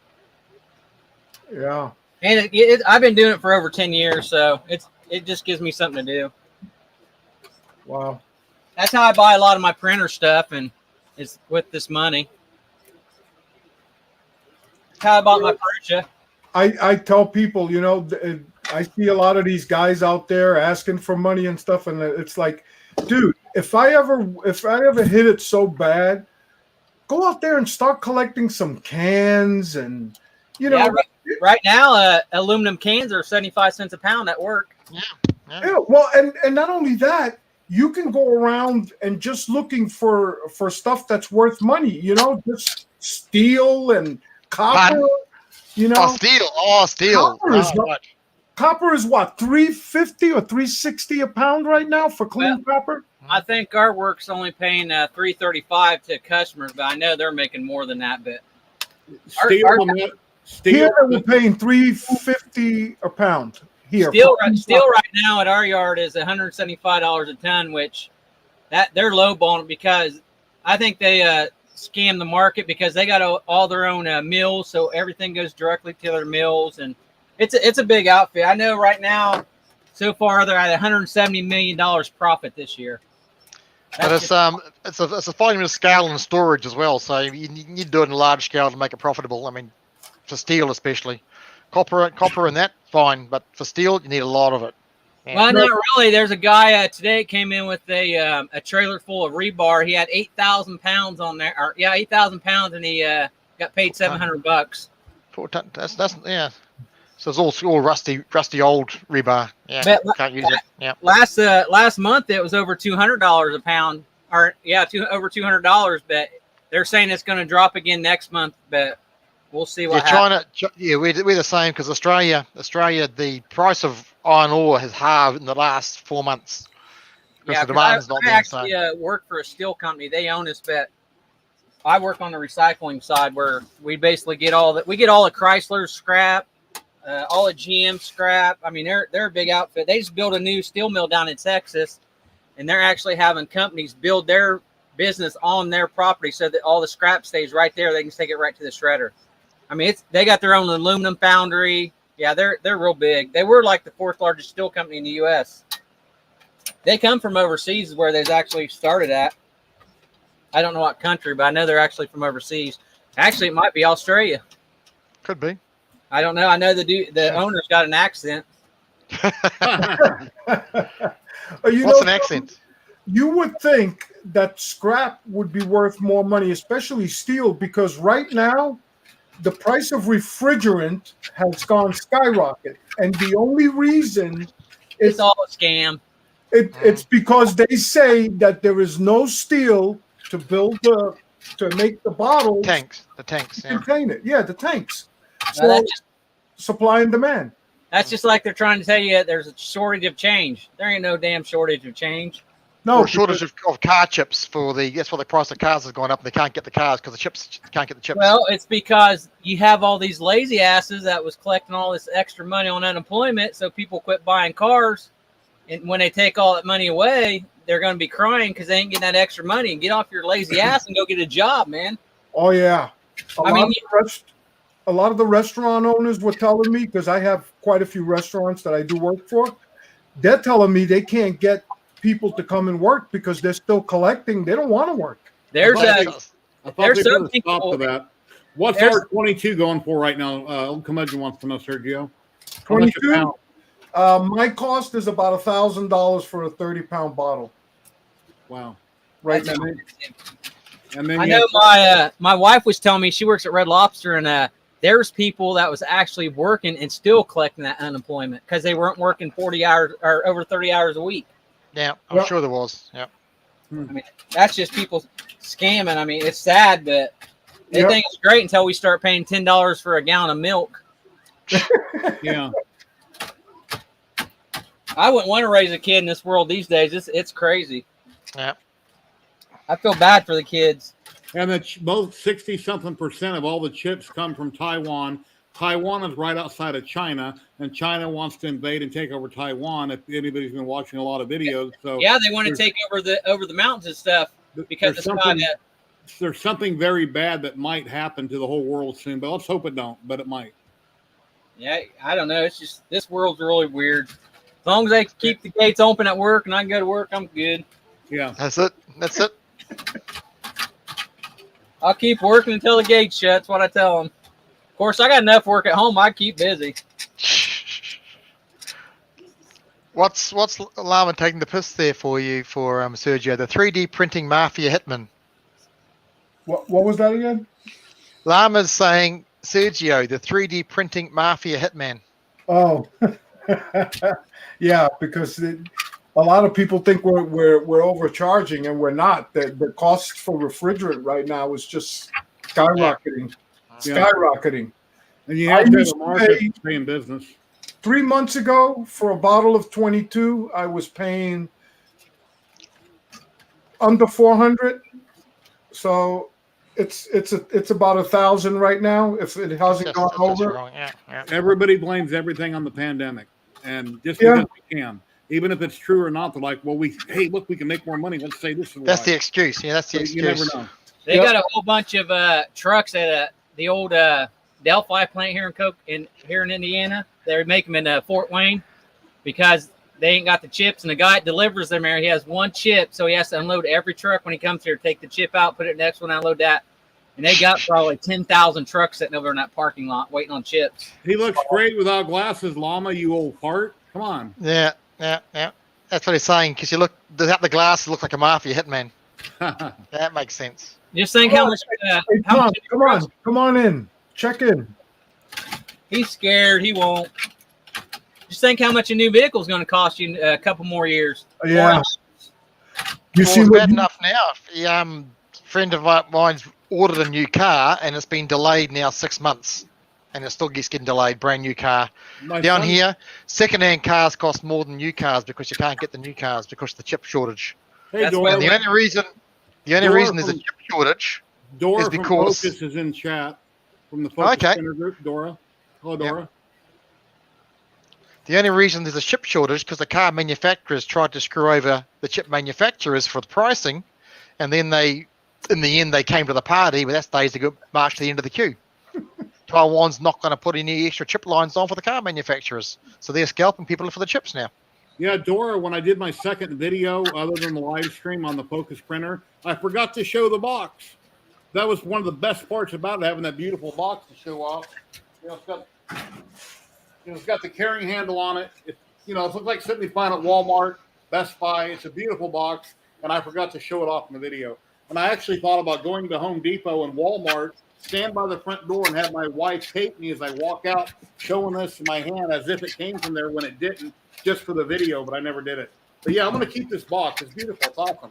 First company ever to actually have a nice, beautiful box with a carrying handle on it. So, and like I say, it's a great printer. It folds up. It works great. No issues yet at all. That's what you want to hear. you see what used cars are up to now? Yeah, it's Yeah. true. My wife's dad traded in his pickup. Was 2 or 3 years old on an SUV, and he got more money for the truck now than what he paid for it new. Yeah. And my son just bought a brand new Dodge 4-door. My son's 32. He works IT. Just got back to work. He went out and bought a brand new Dodge, all the bells and whistles, V6, $65,000. I'm sorry you bought a Dodge, Jerry. Yeah, 65 grand. His payments are over $800 a month. That's crazy. I went to look at I wanted to get an extra vehicle. I wanted to buy a pickup. I went and looked at used pickups, and there was a 2014. Now this is only 2 months ago. There was a 2014 Chevy Silverado 4-door, 4-wheel drive. It had, I think, right about 100,000 miles on it. It was pretty clean. Guess how much they wanted for it? For a 2014. 2014. I'm not sure. Probably 25,000. 28. Wow. They wanted $28,000. I said, you know what? I'll wait. I don't need a truck that bad. I wonder what to get for my car. My car's a 1996 and it's done 487,000 kilometers. Only car I've got. Wow. That's crazy. That many miles on without rebuilding it. Trucks, you can get a lot more money out of trucks right now than you can a car. Especially with the pandemic going on. I remember years ago, back in the 70s, this guy I knew owned a jewelry store. I worked with a couple of friends who were in the jewelry business. So I used to go there to do the pickup and bring the stuff over to the repair shop. He had a Ford Fairlane. I forgot what year exactly it was, but it had over 400,000 miles on it. And this guy almost never took it for any kind of major repair or anything except for oil, gas, the common stuff breaks. Ford wanted the car back. They were willing to give him a brand new car at the time so that they can have the car back. They wanted to look it over. Was your friend's name Andrew? No. Why, does he have one too? Andrew Dice Clay that starred in the movie? Oh, no. Yeah, no, he had a jewelry store. He used to travel all the way out from Long Island into Brooklyn, which was quite a haul. And every day, 6 days a week to open the jewelry store. You know, Al Bundy. Al Bundy. Yeah, I had to Google it. I couldn't remember the guy's name. So the magic of the internet. Al Bundy.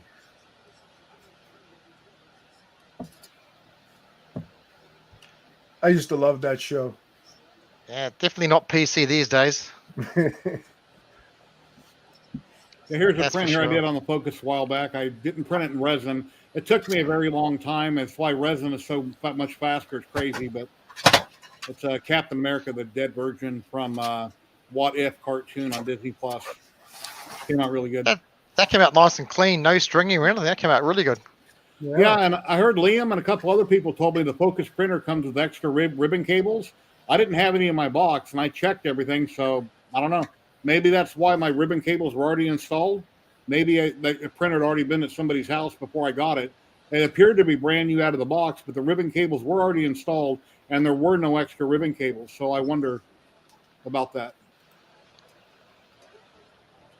Hey, sometimes they'll clean them up and send them. Look at Yeah, that. couldn't agree more, old curmudgeon. Say it like it is. None of this PC crap. Yep. So yeah, we're live on Facebook and YouTube right now. So anyway, been 3 hours 26 minutes. Wow, time flies. It does. Yeah, the rotating guests has been pretty good today, Jerry. Yeah, it's been good. Had a lot of great people on. And if I ever get that, well, I will get the print painted for my son. Here's what it's going to look like when it's painted. Oh, that's nice. So, and then there's one of the different head that I didn't print, and then here will be the clown. I have to print the clown head is printing now. I still got to do the bust. And I've already got the face done. Do you primer all that stuff before you actually Yes. paint it? Everything has to be primed. FDM, resin, anything has to be primed before painted. Yeah, I primer all mine. I'm starting to get a collection like yours, everything primed but not painted. Yeah, yeah, I've got hundreds of things like that. It's just you got to take the time, paint one here, paint one there. I think there's only been one person that's actually been up in my 3D printing area, and that was Mr. Butcher when he was here one time. Oh, cool. I don't really like to show off everything I got just because of the way people are. Yeah, one day I'll get online up inside the house and I'll show you. I got a nice little setup there. That's my my second hangout besides out here. Mm-hmm. My wife tells me I got 3 man caves. One out here upstairs and then the basement. Yeah. Dennis says he can't paint for poop. Yeah, Jerry does a good job painting. I can't paint for crap. That's my next thing in the near future is look at an airbrush and get into that for painting stuff. I'm thinking about doing the same thing, getting an airbrush. But I have to make some room here first. If I would paint everything that I've ever printed, which most of it isn't painted, I would be a much better painter. But, practice makes perfect. And if you don't paint, you can't get better. So, do you get cheap paint brushes or you get like top of the line paint brushes? All cheap stuff off Amazon, Walmart, wherever. Hobby Lobby, I bought a few things that have been on sale. I don't know that much about paintbrushes. I just look at the size and see how soft or stiff they are based on what I think I'm going to use them for. Things for eyes, I try to buy little tiny paintbrushes, but then I wound up using them for something else and abuse them. So I'm not a paintbrush expert. I just buy whatever. I'm just curious. Yeah, I just buy whatever. I got one set in there coming in like a round tube. They're like real expensive paintbrushes, but they're still new in the tube. I haven't used them yet. Yeah, I have a bunch of those. The bristles are covered in a plastic tube. Yeah. But Betty Boop, how many years has he had that statue and he hasn't even painted it yet? That is just wrong, Betty. Probably 2 years. Yeah. So. Yeah. And why is that? Why is that on the back of the queue, Jerry? That should be the first thing on the queue. Yeah. She wants her witch done too. She printed her witch, and I got to seal up some holes on it, resin and prime it and paint Yeah, it. but regarding that witch, she wants to give you the broom back, I believe. Is that correct? Yeah, yeah.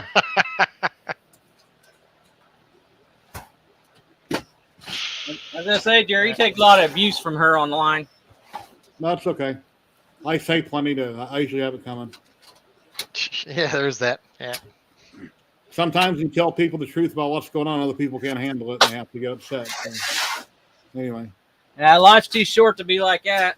Yeah. Yeah, these days especially, yep. And then a lot of this scrap I take off, like I bust out the fans and stuff, I just dump it in here when I take it to the scrap yard.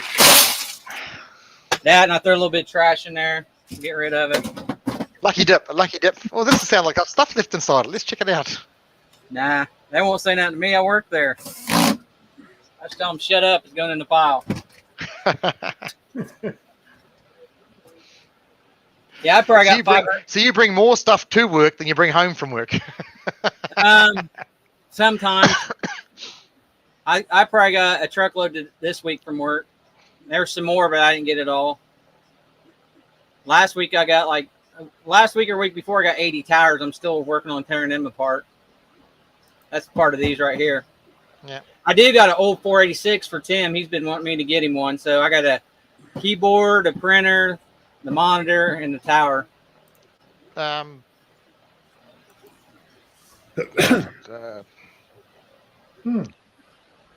think it's gone now. The old round plugs for the keyboard and mouse. Yep. PS2 plugs. Yeah, the PS2 plugs. Yeah. Yeah, I've got the keyboard. It came with it when all the scrap I got. I normally tear them apart, but I'm gonna save it for him. Just 'cause he wants it.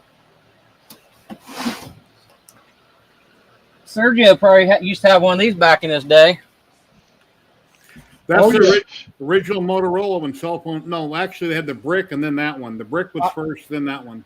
I had the one that Radio Shack first came out with. You remember that one? It was a brick, black. It was about. Remember these? Clip on the pager. No, Yep. bigger. Yeah, I remember the pager, right? Yep. Yep. I've got a bag phone somewhere out here. That old cell phone bag phone you carry around with you. Well, you guys remember these before the cell phones here? You know what I'm going to show if you've seen one. Yeah, the rotary. Out comes the rotary. Yeah. You can buy them now new to use. You give those to a kid these days, they wouldn't know how to use it. Yeah. It's good for burglars, though. My first phone was a VHF car phone. Man, that thing worked like a dream. You call. The only problem with that is everybody could hear your conversation. But for making regular calls, business calls that didn't involve anything that nobody couldn't hear, they were great. So you would get on and go, whatever your number was. Mine was 5229 to Washington. And when they answered, you go, yeah, connect me to so-and-so number. And if you were somewhere out of your truck and somebody was calling you, when it rang, the horn would go beep, beep, beep, beep, beep, beep, until you ran over and answered the phone. It was great. My bill, the biggest bill that I ever got for a month was $14. And that was the largest bill that I ever got. The bills were usually $7, $8 for the month. That was, back in the 80s, of course, just before cell phones. I wish I'd had that thing longer. There wasn't, you didn't lose signal anywhere. Yeah. I could go up in the mountains. I could go whatever. I always had line of sight was great. 15, 20 mile line of sight. They were good. Yeah. VHF was pretty good with that. Man, it worked great. I missed it. But, cell phones are a whole different story now. Yep. I had a $700 phone bill from my 2400 baud dial-up. I was calling bulletin boards, downloading games at night. Downloading games, right? Oh, games. The old dialing. Yep. We'll leave that alone. I ran an 8-channel bulletin board called the Silver Spring Exchange. Eight lines. 8 lines. 8 lines. Yep, the old Commodore 64 days.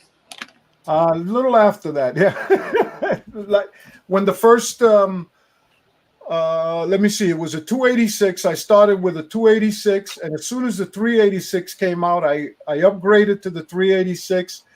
The board alone back then was $800 to upgrade to the 386.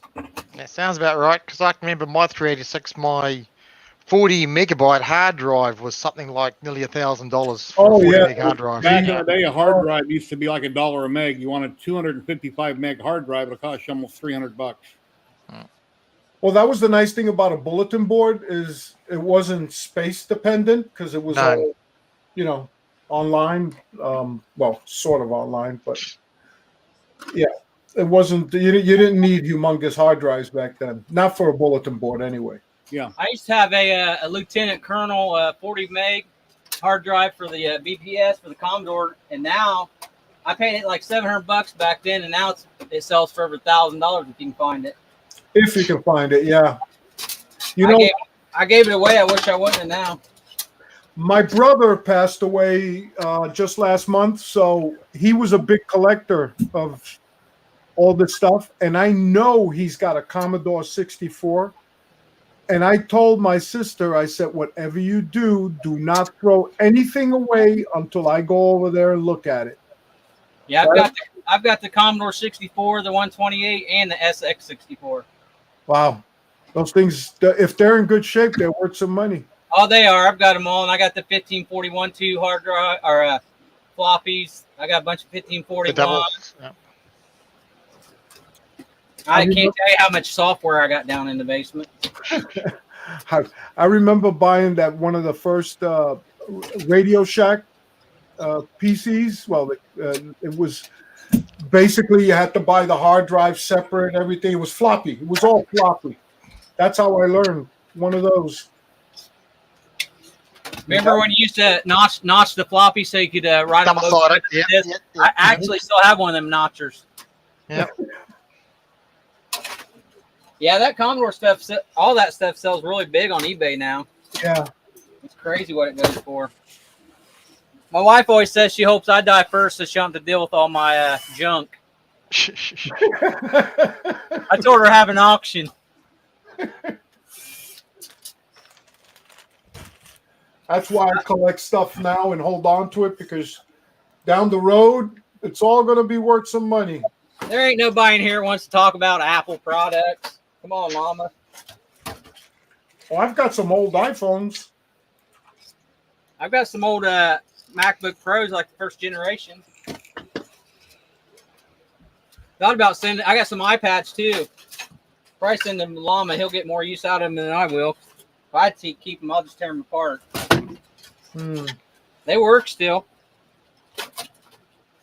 Yeah, a couple have been given to me that the people forgot their number, their passcode, couldn't get into them, and they forgot what account they had and all that stuff, so they're basically worthless. Because Apple, even if you go to Apple, unless you were able to give them certain information, they're not going to unlock it for you. Right, here you go. So there's a MacBook Pro, there's an iPad. They still work. First generation on the iPad? I don't know, probably. It's 64 gig. It's probably the second generation. I don't know. I get a lot of these in the scrap when I get it. Oh my God! Look at all that pile back there. That's not the same pile though. Every time you log in, every week he jumps in, that pile's different every time. I did clean it up a little bit. I got it starting to fall on me now, so. I know he's going to get buried alive live stream. This is how sad it is. All these computers here. It's been here probably 4 years since I moved into this place. Jeez. I just keep getting more though. I mean, if you think about it, if I got computer scrap, then I know there's money. Yep. I won't never run out of money. It just takes time processing it. Yeah. I got a 55-gallon bucket. I fill the aluminum, these heat sinks up, or 55-gallon drum. I put these heat sinks in. That weighs about 200 pounds a piece, and I'll bring in 2 of those to work and 2 barrels of wire, and I'll probably make $500 off of them. Jeez. I don't want to hire nobody because I already got to share my money with my wife. I don't want to share it with nobody else. And now you've just told her how much you really get for your components. Oh yeah. Well, this ain't how much money they get for it. The people I sell it to. So for Christmas, just put a bow and a card on one of your barrels. Say, here, honey, go buy what you want. Oh, I tell her that anyway, so it don't matter. It's all right. The bruises don't show. Red lights, you're okay.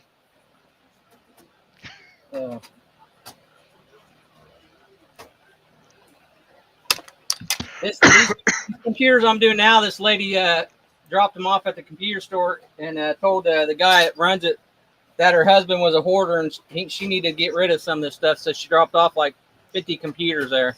Ouch. And they're not new, but you can tell you put new motherboards in them and put SATA drives in. Like that's an old board, but it looks brand new. But I only save the RAM if it's 4 gigs or bigger. Other than that, I don't save it no more. Not enough gold in it. No, I mean I'll save it in case somebody's looking for RAM or I got you. Yeah. If they want to upgrade, like the hard drives, I only save like the hard drives that come out of the laptops. If they're a gig or bigger, I'll save them because if they're like 1 gig, I can reformat them. They're going to save STL files for them, and if somebody's looking for files, I can just put them on there and send it to them. Right. I mean, they're not that big, so it's a good way to store it too. You can get quite a bit on a 1 gig. I mean, this one right here, I think this is 500 gig. You can put a lot of STL files on that. Yep. And then there's these little screws right here are brass, so I save all these, and eventually I'll melt them all down and make something out of them. That's what you put your boards to. I got a coffee can full of these. Uh-oh, Jerry got a package. Jerry's got something from Amazon. Yep. The only thing I don't save is the floppy drives because it's only like 15 cents a pound, so it ain't worth it. Yeah, coffee cup. That's just a coffee cup. Another cup to engrave, yeah.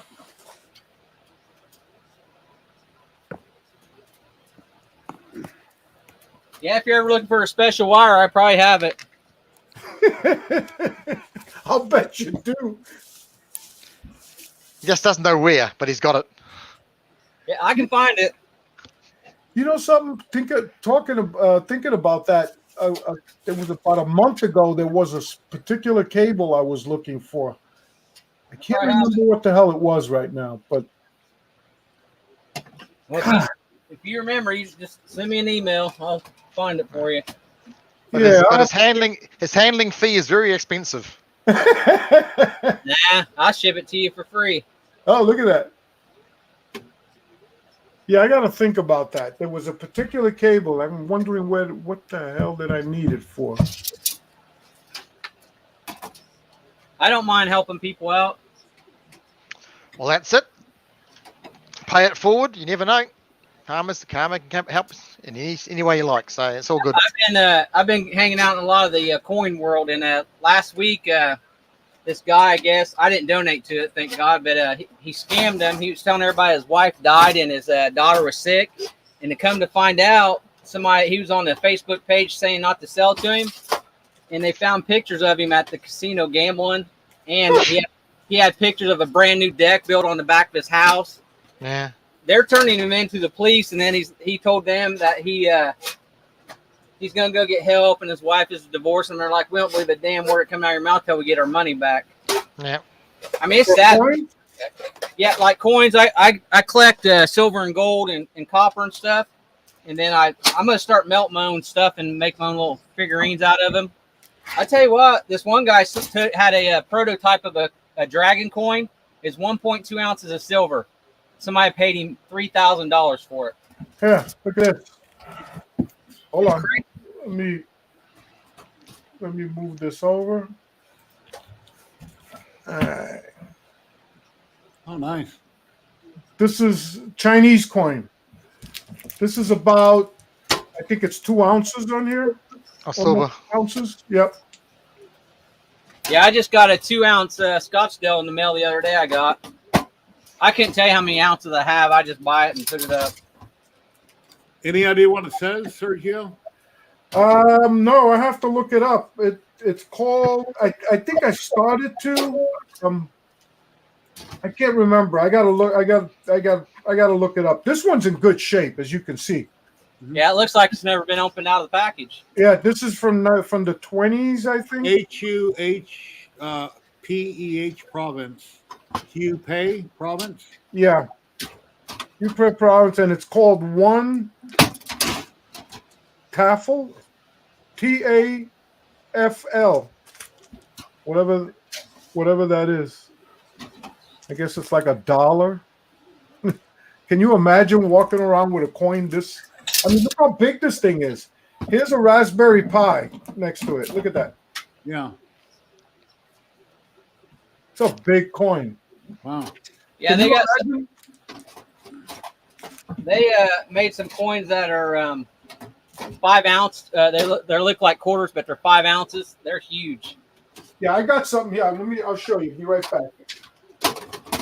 No, that's where I've been. That's why I haven't been in the 3D channels much. I've been hanging out over there. I still pop in when I see your live streaming. I appreciate it. You're always welcome. Now I got me electric furnace. It's still new in the box. I haven't used it yet. I'll get there eventually.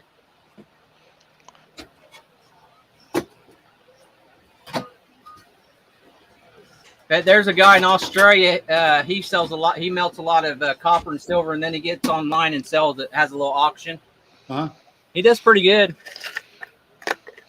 This is from 1723. Chinese coin. Can you imagine walking around with a bunch of these in your pocket to pay for stuff? Serious weight. So you're a coin collector then? To a point, yeah. I like collecting a lot of the older stuff. It's better than stamps. Yeah, stamps. I try to collect anything that's like before the like 1800s and back. I searched pennies I pull all the copper out of them and any wheat. I found one penny that somebody took and stamped a cross in it. Found it in a roll of pennies a couple weeks ago, and then I was doing a box of nickels, and somebody stuck actually a plastic piece in the roll, and it's the same size as the nickel, but it's just plastic. As a blank, so it got counted as a real coin. My wife was wondering if people that use Coinstar, if Coinstar goes through that money, because you never know what somebody might turn in that's old, and I don't know if they would or not, if they would even care. They don't care if they're hurting. Like when this extra money goes away, people's going to be hurting. You'll probably see a lot more older coins being spent, like silver dollars, half dollars. Yeah. They need to do away with pennies in the U.S. Pennies are completely worthless. No reason to have a penny. No, you would ship. You've seen how many copper pennies I have. If they ever do away with penny, because 81 and back is 95% copper on a penny. Yeah. So I save all the 81 and back, and then I save all the wheat pennies. Like silver dollars, the new one, it just came out, the 2021 Type 2. $75 on the U.S. Mint, which is crazy because silver's only going for like $22. The premium is so high right now on coins, it's crazy, especially the collectible stuff. Yeah. Yeah, I've got a bunch of silver dollars starting from what year? I got a whole stack of them. Mint. I found this little safe at work one day, and I took my mag and slammed it on it real hard and broke it. It had a bunch of silver $50 and a dollar bill in it. Wow. And then I get all the pennies from work. The guy that does all the cards, he keeps all the pennies and gives them to me, and then I'll run them through my tumbler because they're pretty nasty. And then I'll just keep the silver or the copper and get rid of the rest. I think last year he said he made over $1,300 just in change. He pulled out a card. Yeah.